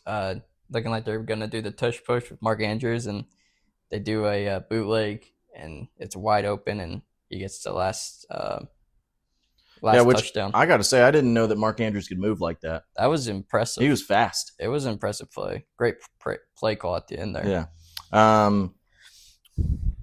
Yeah, not a whole lot to say in that one. Also, Shadur Sanders did get his league debut and ended up with 79 yards, 0 touchdowns, and 2 turnovers. I think his passer rating was abysmal too. Yeah, I think he had a 13 passer rating. Yeah, something like that. Disappointing, but also he was walking into a game that they were already down, or were they? They were. I think they were down. I think he came in and tried to come up with the late touchdown. So realistically, I don't think that we can look at that performance as a whole and judge him too much as a quarterback coming into an an already rough situation overall, and then plus I think that the team was down, so that sucks. Yeah. But I'll be on the lookout for him starting this next game because that's I think Dylan Gabriel's still in concussion. He'll be out concussion protocol. So I don't know. I think Shedeur has a chance to really prove himself and hopefully have a much better game. So moving on to another one that's kind of up there for game of the week. The Chiefs at Denver. Chiefs were favored by 3.5. Absolutely foolish line by Vegas. I don't know how a 5-4 team gets favored over a 8-2 team at home. Now a 5-5 team versus a 9-2 team. So obviously, you know who won this one, Denver. When you put a relatively mediocre Chiefs offense against the best defense in the league, a defense that has been sacking quarterbacks at a rate that is unprecedented and possibly could set the single season record for sacks by a team. Who do you think was the sack leader in this game? Well, I only know because you just looked it up. Yeah, stop looking. But it was McMillan. Stop screen peeking, dude. I screen peek. It was McMillan. Yeah, Jaquan McMillan was a monster in this game. He had 2 sacks, and then he had that interception against Mahomes. Also, Mahomes bailed out again. Realistically, he should have had 2 picks. One of them returned for a touchdown. That was a BS call. And I was shocked. You know, it's a BS call too. Whenever Tony Romo was saying, "I don't know, Jim." Yeah, and that was a crazy call. To me, the Patrick Mahomes glaze is crazy because if you watch the first 4 plays by the Chiefs offense, right? There was a wide open go ball to Xavier Worthy. He had the defense beat in every sense of the word. He had probably 7 yards of separation on the closest defender. Yeah. And Patrick Mahomes sailed him by probably 15 yards. Yeah. That doesn't sound elite to me. Another play, I can't remember if it was Tyquan Thornton or if it was Rashee Rice, but they had him on the sideline with another probably 5 yards of separation on the closest defender. Would have been a touchdown. Sailed him by probably 7 or 8 yards.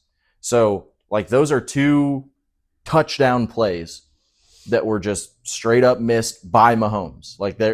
He didn't give his receivers a chance even. Yeah. If it would have been drops, I wouldn't be even talking about it.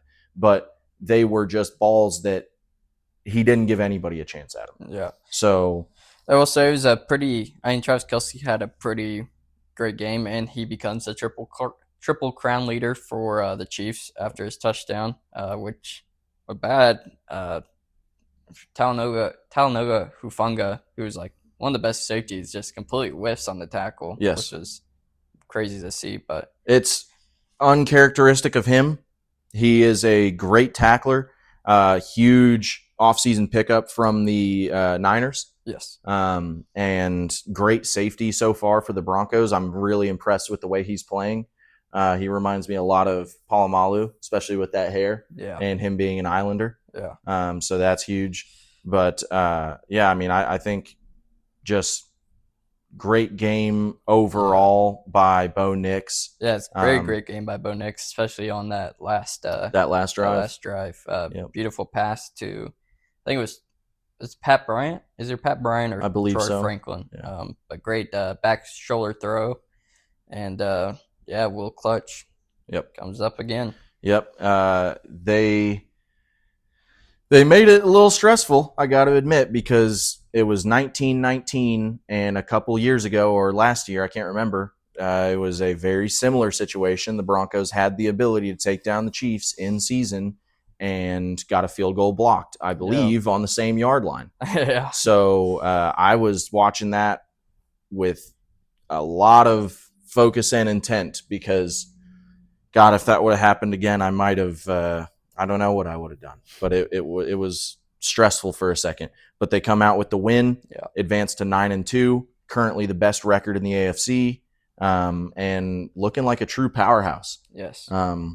At this point, they've put themselves in a great position to certainly win the AFC West. Yes. They have 4 games on either team in the AFC West. I think they. Well, I guess it'd already technically be. I guess it depends on how. Chargers lost. I think that they have 4 but they're games. 7-3. So it's. Are the Chargers 7-3? Or 7-4. They have 7 wins. Do they? Okay. Yeah. So 2 games, which is still good. 4 games on the Chiefs. Yes, and I think the we didn't obviously. I guess we messed up last weekend and we didn't talk about the Chargers and Jaguars game, but not a whole lot to talk about there, other than the fact that Justin Herbert should be out for the next game, I believe. Right? He left. Well, they're on a bye week anyways. Oh, okay. Yeah. Well, he left that game with an ankle injury. I think they is a precautionary takeout because 1, they were getting destroyed, and 2. Yeah, I mean that. And am I mistaken? I thought I heard something about like some sort of punishment from the league for a certain type of play. I'm not for sure. We might have to look into that a little bit more. But I heard that there was going to be some sort of punishment based off of the play that he got hurt on. I don't know if there was some sort of illegal hit. Interesting. But we can definitely have to look at that. But their punishment was freaking getting smacked around by the Jaguars. What was it? 31-3? Yeah, 35-3. I think 35-3. Yeah, I mean, rough game. Yeah, I think I definitely wasn't expecting that. But the Jaguars' pass rush really showed up, and I think the Chargers missing their 2 tackles really showed up also. Yes. Yeah, it's a really sucky situation going on down there. Yeah. Moving into the Lions at Philadelphia. Philadelphia was favored by 2.5. We both took the Lions. That game ended another snooze fest. Very surprised. Well, I don't know. Watching the game, not that much of a snooze fest. I was really pretty. I think I consider it a snooze fest just based off the fact that I was expecting it to be just a lot of scoring going on. Obviously, that didn't happen. I was impressed by Jahmyr Gibbs' performance.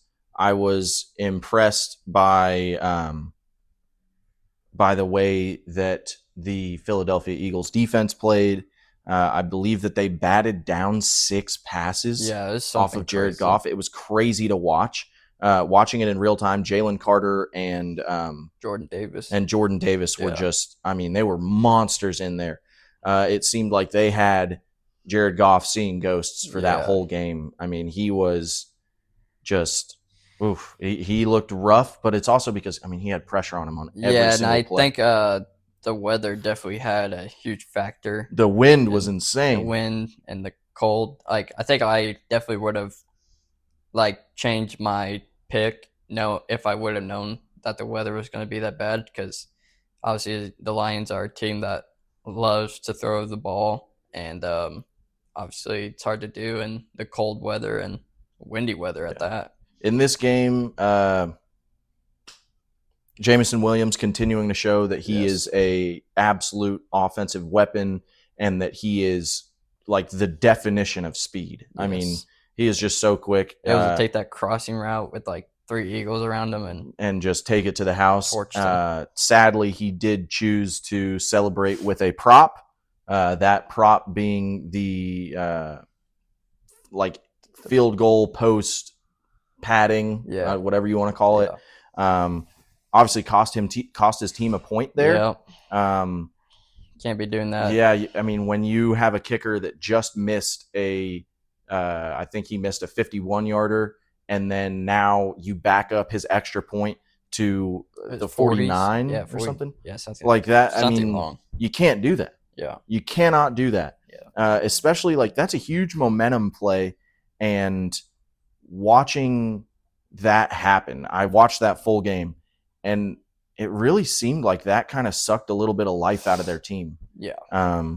Because, I mean, at that point, we were looking at a 1-score game. Right. And with that, now you either have to get a 2-point conversion or, get the ball back and score a field goal. So, it changes the whole layout of that game, when you miss that extra point. So Yeah. Jamison Williams, I think that he probably had a talking to with Dan Campbell. For sure. That is just a penalty that you can't have, especially in a game with not windy conditions. You probably look at it a little differently. Your kicker probably still hits that extra point. Yeah. But I mean, the wind was insane. And it's not like the kicker just totally ruined it. I mean, his kick was already starting to drift right a little bit, but then that wind kicked in and it had no chance. So, just not a great performance by the Lions as a whole. Yeah. Phenomenal performance by the Philadelphia defense. Yes. I was really impressed with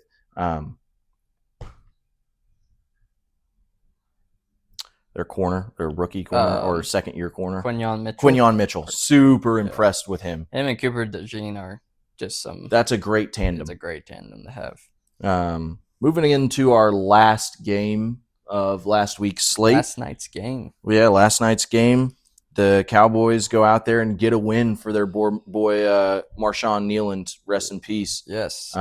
So I think they looked decent. I don't think that they really looked that good.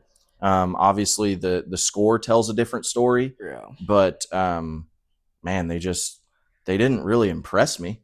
They played well enough to win, but I mean, we're talking about the Raiders here. Yeah. I'm gonna go off on a tangent here real quick.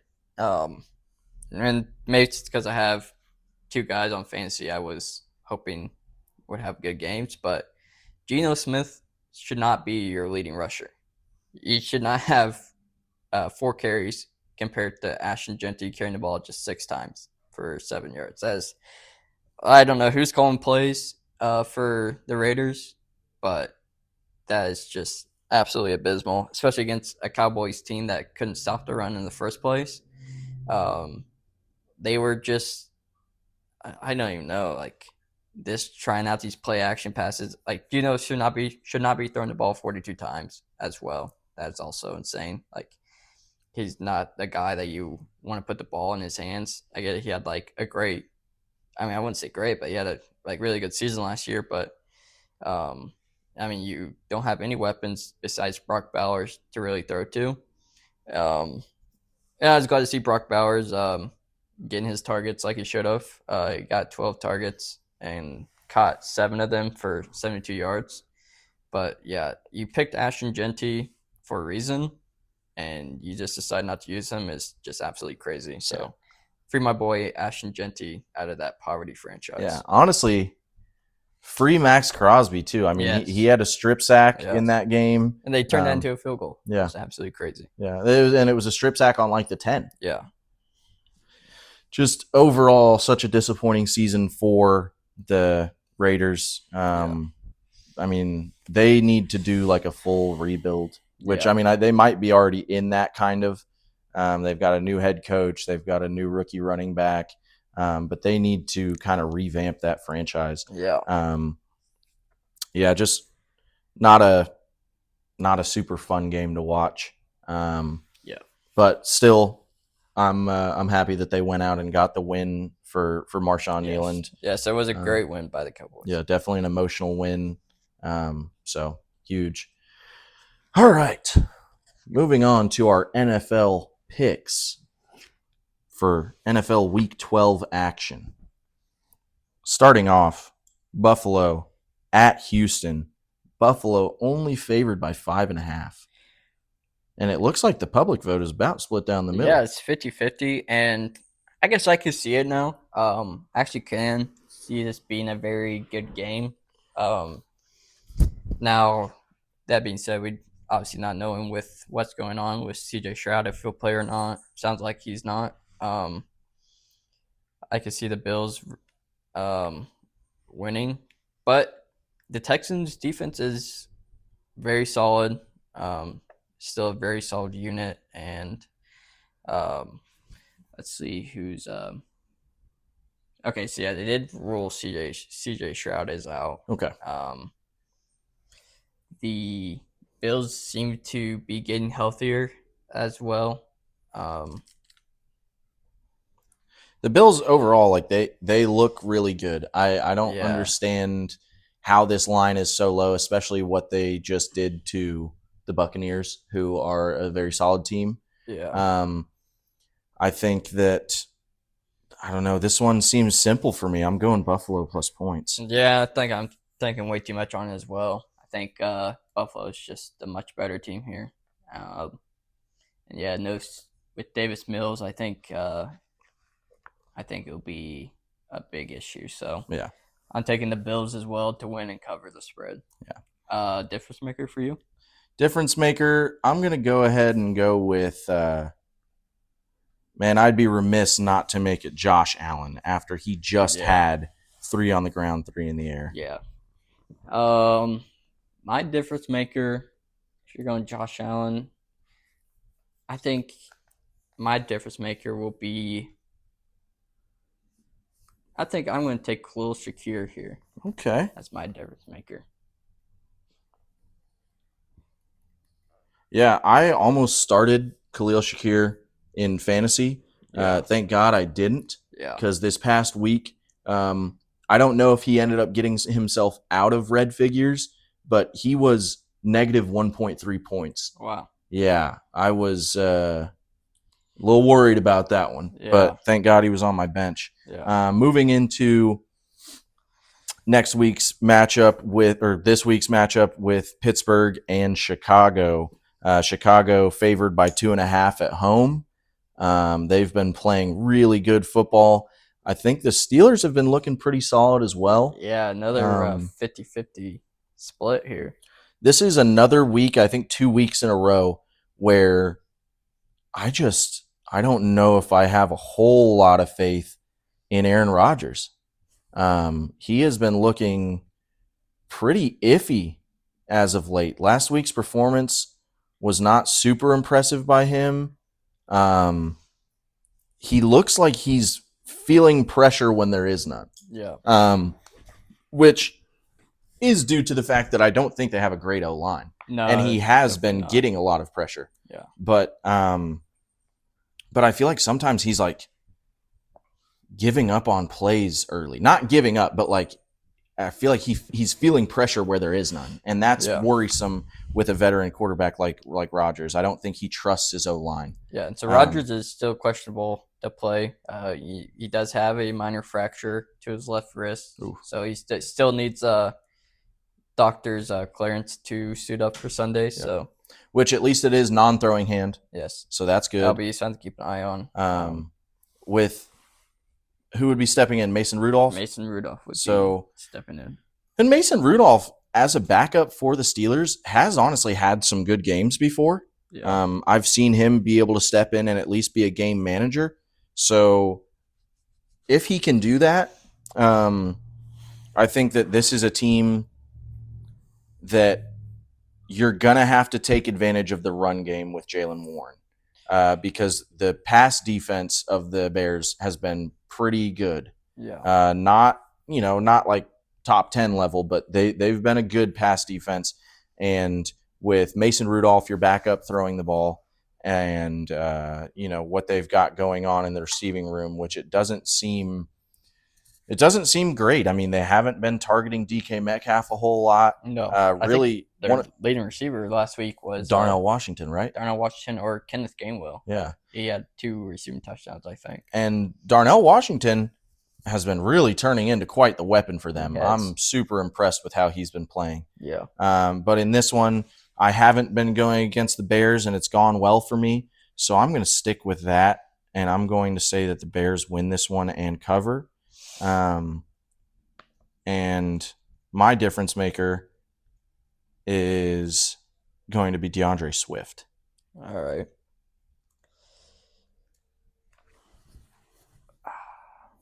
It's a tough one to pick. It is a very tough one. Man.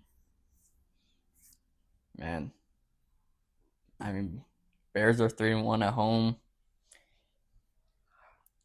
Yeah, I'm rolling with the Bears too. Okay. I'm going to take them to win and cover. I think my difference maker will be Roma Dunze. Okay. Roma Dunze will be my difference maker. I like that. All right, moving on. We've got New England at Cincinnati. The Patriots are favored by 8.5. I think that this line is low. Yeah. I don't know why it's so low, but it is low. In my opinion, and I'm just going to make my pick right now because of what my opinion is. I think that the Patriots should win this by multiple scores. Yeah. I think that this should be like in my opinion, this line should be like 10 and a half. Yeah, and I wouldn't be shocked to say like even like 13 and a Yeah. half.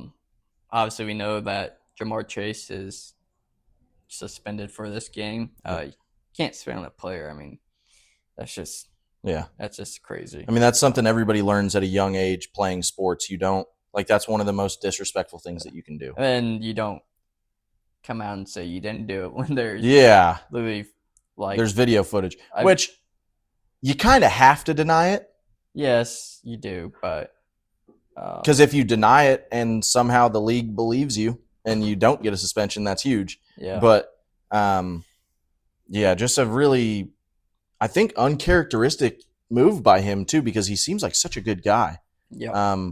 Jamar Chase, I've seen multiple clips of him visiting children's hospitals. He seems like a stand-up guy, so kind of, out of his personality to spit on another player. I can't believe he did that. Yes. But he did do it. I'm taking New England plus points, and I think that my difference maker in this one, I'm sticking with what I went with initially, and I'm going Diggs again. I like that. I'm rolling with the Patriots as well. And my difference maker will be Travion Henderson in this game. Hopefully, he gets to start. But yeah, moving on, we got the Giants at Detroit. Is Jameis Winston still getting the start? Jackson Darts is listed as questionable. So okay. I think, which he's in concussion protocol, right? Or what was his? The Giants are optimistic that he'll be able to return for this game against. What was his injury? Was it concussion protocol? Concussion, yes. If Jackson Dart does return, I think they have a much better chance. Of course. But in this one, the line is 11.5. Detroit favored by 11.5. Dropped to 10.5. Dropped to 10.5. Not much of a difference. But. Not a huge difference, yeah. But I still, I don't know. I have a lot more faith in Detroit than I do in New York. So for me, I'm going Detroit. I do think that New York will be able to cover. I think they'll be able to keep it a little bit closer than that.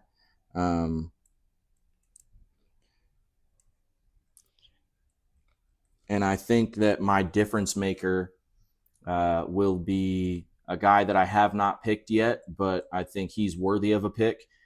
Give me Jahmyr Gibbs. Nice. Yeah, I look for the Lions to have a bounce back game here after a tough road loss, and Lions are a lot better team at home inside the dome. So for me, I'm taking a Lions win. I take them to cover the spread too. I think they're going to. I think this is. I mean, it's always scary when you face the Lions after a tough loss because they just come out and they'll hang like 30 points on you. So I'm thinking that's what's going to happen here. I think the Lions win and cover. And I think it's going to be a big game for Jameson Williams. Okay. Jay Will 2 weeks in a row. Yeah. All right. Minnesota at Green Bay. Green Bay favored by 6.5 in this one. Low line. Yeah, low line. Man, where to go from here? This one, I don't even know where to put. I don't trust either team. No. Josh Jacobs, like I said, he avoided major injury and won't require surgery. I think he will be out. Most likely. There's a good chance if the Packers are smart, they'll sit him. Especially, I think I'm making this more difficult than it is. I think Vegas knows something. I'm going to Green Bay plus points here. I think that their defense alone can keep them in this game and win them this game. But I do think that my difference maker here is going to be Romeo Doubs. Nice. Yeah, I'm the same way. I gotta go with the better QB and better defense. I think the Packers got both of those with Jordan Love and that defensive unit that Packers have. So I'm rolling with the Packers win, but I actually take a Vikings cover. I Oh, think okay. comes down to a field goal. Um, but yeah, and my difference maker, I think, will be. You know what? I'm going on the defensive side. Give me Micah Parsons Okay. be the difference maker. I like that. Okay. Seattle favored by 13.5 at Tennessee. Yeah, I think not much needs to be said here. No. Seattle's coming off a tough loss, and I look for this team to just kind of put a pounding on the Titans. And I think it'd be a rough day for Cam Ward. Um, so I'm taking a Seahawks win and cover. I see this game. I see Seahawks winning by at least 17. I see this being 35-0. If I call it, then I Yeah, called it. But I genuinely see this being like a massacre. yeah. And I think that my difference maker here will be, man, give me man,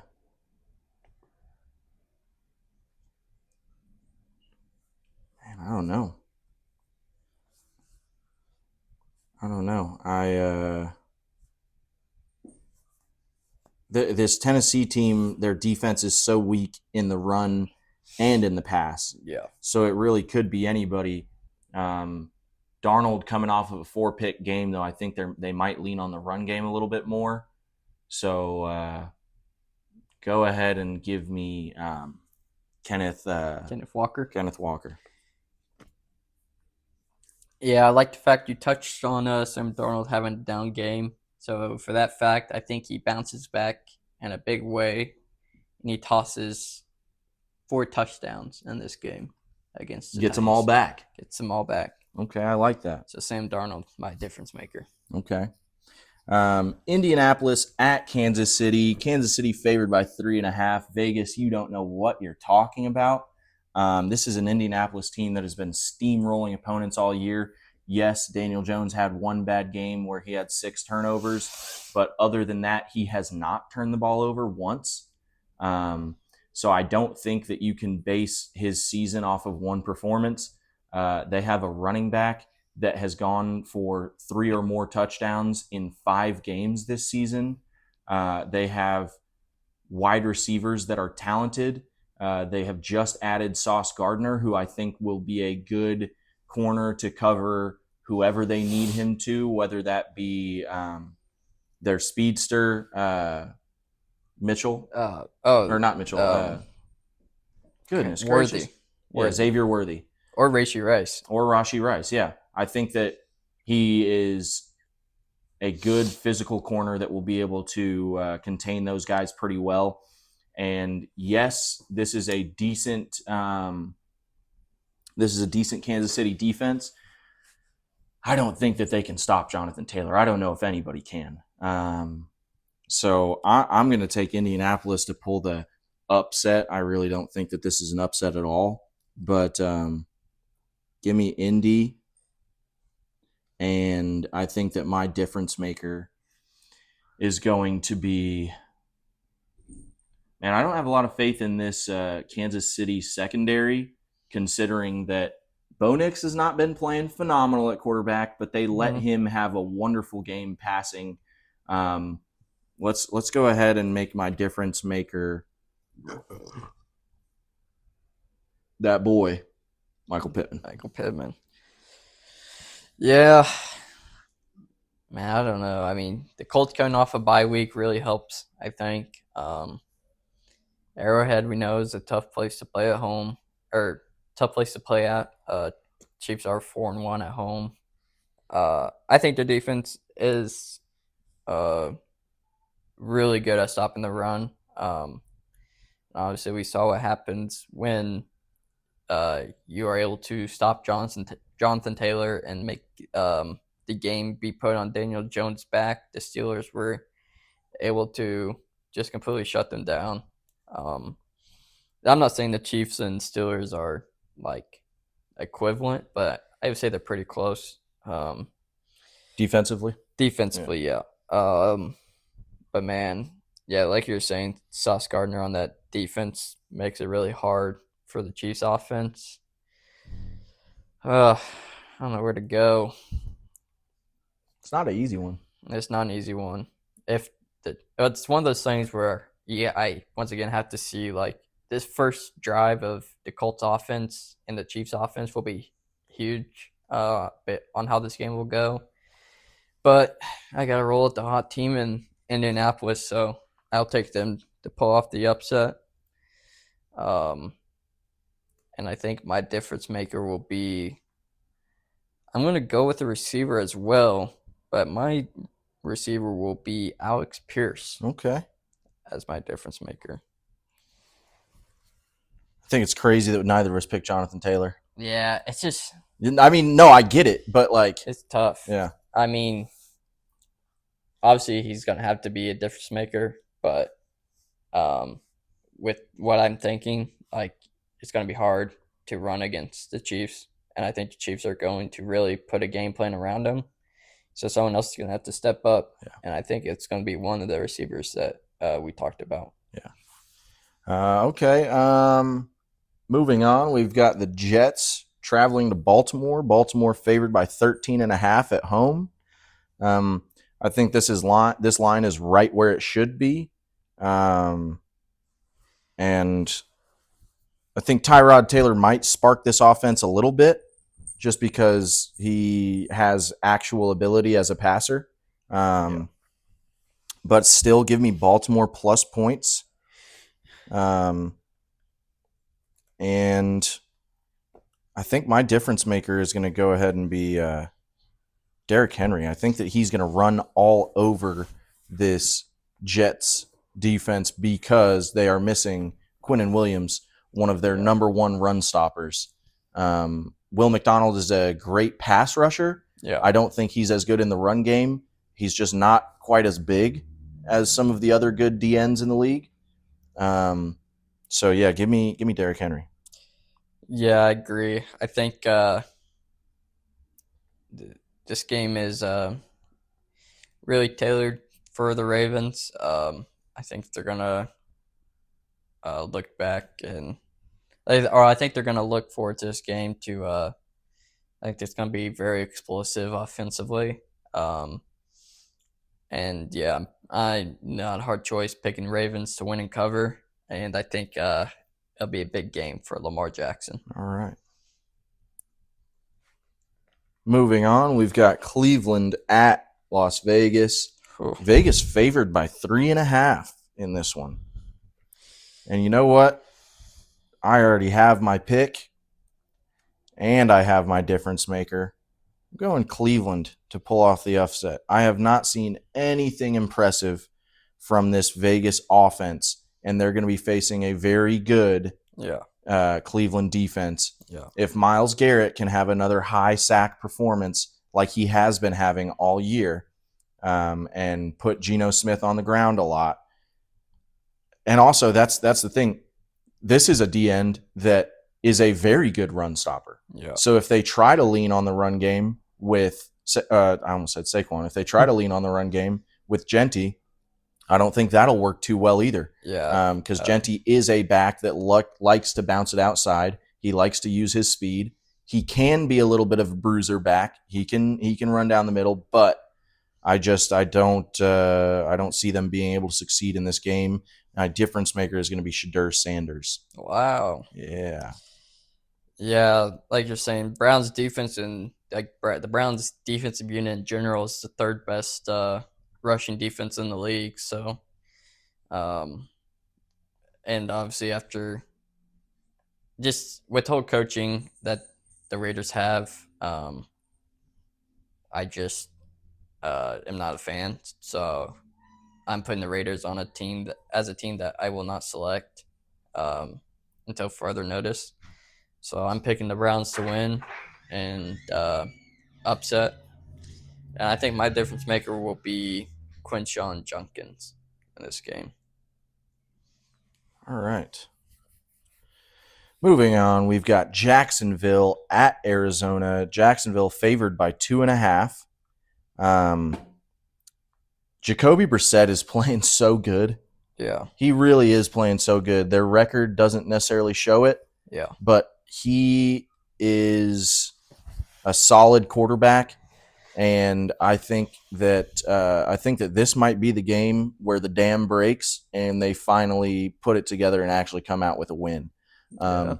If he can have any sort of passing performance like he has had for the past 4 games, I think in the past 4 games he's got to be like almost at 1,000 yards just in these 4 Yeah, games. probably. I mean, because he had 450 in this last one, and then there were 2 games prior where he went for a 600 stretch in 2 games. Yeah. So I mean, he's definitely at least in the last 5 games he's at 1,000 yards passing. Yeah. So yeah, most certainly I'm going. Man, I get more confident the more I say it. Give me Arizona, and my difference maker is going to be Trey McBride. Trey McBride. Yeah, obviously we just saw the Jaguars were able to dismantle the Chargers and pretty much shut down that wide receiving core. And I don't think Arizona's wide receiver core is as near as dominant as the Chargers. So for me, I'm rolling with the Chargers here. The Jaguars? Yeah, Jaguars. My apologies. Jaguars to win and cover the 2.5. I think my difference maker will be give me Etienne. Give me Trevor Etienne to be my difference maker. All right, I like it. Moving on, we've got Philadelphia. This is like a very weird line to me. Philadelphia favored by 3.5 at Dallas. I think they should be favored by more. Yeah. But saying that, Dallas is coming off of a good performance. I don't think they really had to physically expend much energy in this last game. Yeah. So I think that they're still pretty well rested coming off of that bye and then a pretty easy win against Vegas. Yeah. They are at home, so no travel there. Yeah. And Dak is looking good. They've still got Pickens and CD. Their O-line, I think, is a lot better than Detroit's. They've got a lot of big bodies out there that are playing pretty good football. Yeah. So for me, I'm going to go Dallas, and my difference maker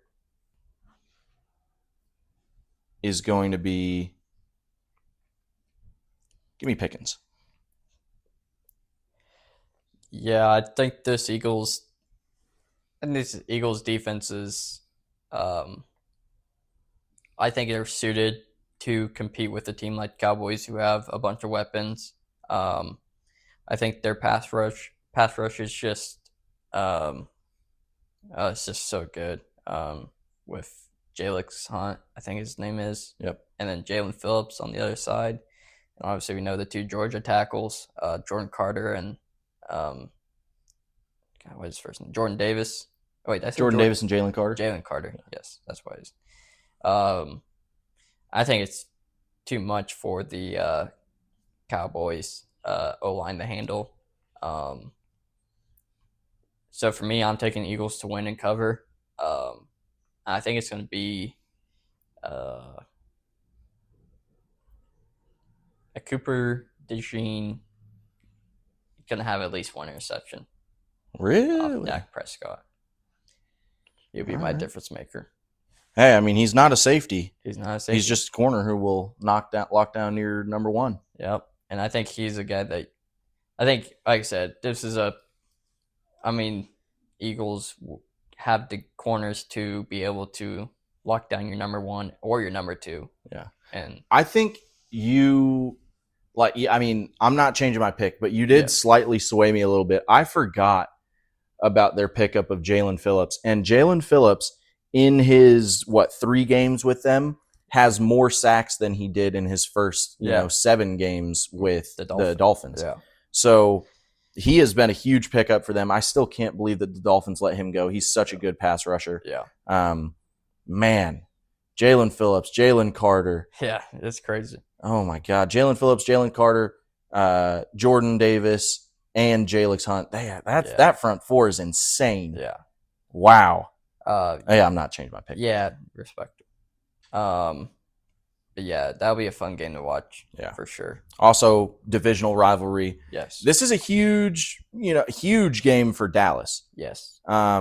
It still is a big game for Philly, but Philly is, they have a good enough record where Philly is definitely running away with the division. Yeah. So this would be a great game to come up one win on Philly's lead in that division. Yeah. So I think Dallas is going to be playing for a lot here. Also, I think this whole season is kind of going to be dedicated to Marshawn Kneeland. So this is a team playing with a lot of emotion and a lot of motivations outside of just football. Yes. I don't think that they're just playing for the team. They're playing for the spirit of the team. And so I think any team that does that, that's a dangerous team. Yeah. Moving into our next one, we've got the Falcons going to New Orleans. New Orleans favored by 1.5 at home. So a really straight up pick 'em here. Yeah. New Orleans, you said they're healthy. Yeah. Atlanta is going to be without Drake London. No Drake London. And without Michael Penix. Yeah. I still think Kirk Cousins is pretty good. Yes. I think that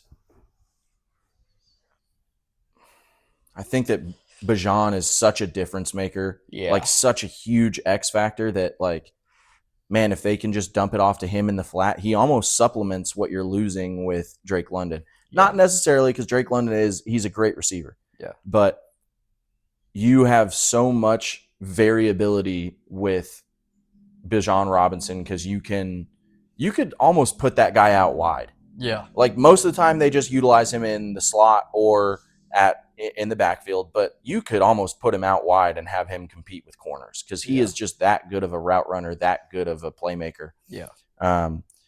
For that reason, I still think Kirk Cousins is really good. I'm going to go Atlanta to win this one. And I think that my difference maker is going to be Kyle Pitts. Kyle Pitts. I think that he's going to have a really good game. Yeah. For me, I look at this and I think the Falcons kind of just tired of losing, really, and I think they are going to I don't know. Basically, they're gonna win. They're gonna win this game. Okay. I think this is a game where they finally get a win, and I think it's on the back of Bijan Robinson. All right. Like you're saying, he is the catalyst for this team, and I like for him to have a monster game. I like that. All right. Tampa Bay at the Rams. Rams favored by 7.5 at home. This one, I mean, MVP caliber play at quarterback, a good running back, a good wide receiver core, a great defense, a great young defense. Special teams has been good for them. And then you look at Tampa Bay, another really good quarterback. I mean, he's been playing great. Another good wide receiver core. Good, solid, serviceable back with Rachaad White. Which I think Bucky Irving should be. Is he making his return? I think he should be making his return. Which that'll be a difference maker because he can change stuff in the passing game as well. He's very good out of the backfield. Man, it's a tough one to pick for me. Although I'm not going to pick against the Rams. So I'm going to take the Rams here, but I do think that Tampa Bay finds a way to keep it a one-score game. Yeah. So give me the Rams with a Tampa Bay cover. I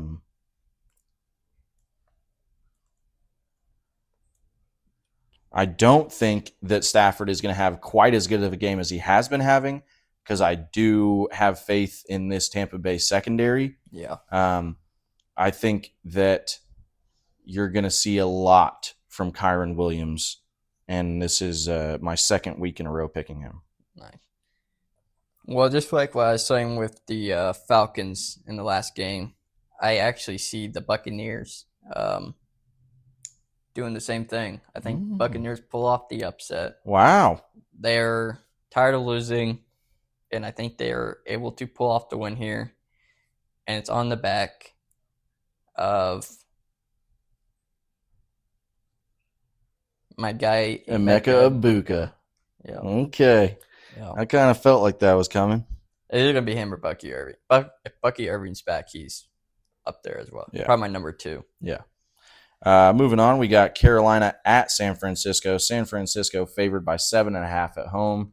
They do still have Brock Purdy starting. Yeah. They have Christian McCaffrey. Kittle is looking good. Their defense is looking pretty decent. But Carolina is a team that can give you a scare. Yes, absolutely. Rico Dowdle is playing good. Tet McMillan is playing good. Bryce Young obviously is coming off of a career game. Yeah. Now, I will say San Francisco kind of just coasted to a win. Yes. That's another team where I really don't think like they physically expended themselves very much. Yes. Versus Carolina was coming off of like a hard-fought win. Hard overtime win, yeah. So, for me, I just think the San Francisco team is too good for Carolina to compete with. Yeah. I don't think Carolina has any sort of a standout defense either. Yeah. So for me, I think it's a San Francisco win and cover. I think that this is going to be a win by multiple scores. What is the line at again? 7.5. 7.5. Yeah, I see it. Like, I agree. I think the 49ers will win. I see it differently, though. I just I haven't seen Bryce Young be able to put together great back-to-back games. Like, normally when he does have a good game, he falls back to earth the following game. And I think that's what's going to happen here. But I will say with Rico Dowdle, I'm going to take the Panthers to cover. But yeah, the 49ers win, and my difference maker will be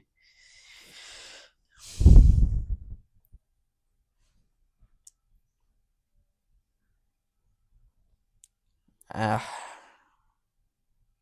hate being the same, but I'd take Christian McCaffrey as well. Okay.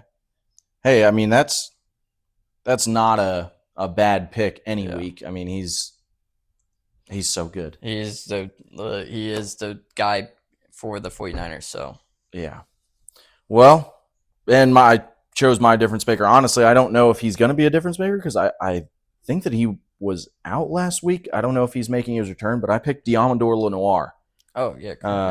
I love him as a player. I think his name is so awesome. Deommadore? Come on, bro. Yeah. I think that he is going to go and pick off Bryce Young 50 million times. He's going to account for 700 points in that game, become the greatest corner of all time in one game. Yeah. But that wraps up another week of college football and NFL action. As always, I appreciate you joining me for this. Yeah. But folks, chime in the comments if you have any questions or any hot takes. Yeah, if you'd like us to touch on anything in the future, if you got any ideas for topics, let us know. Obviously, we're going to need content for the off season. Yes. So if you can come up with anything for that, if there's any other sports you'd like to see us cover, please chime in. But that wraps up another week of Michael and Austin Football Pod. So enjoy your week. Enjoy your weekend of football. Signing off. See you later.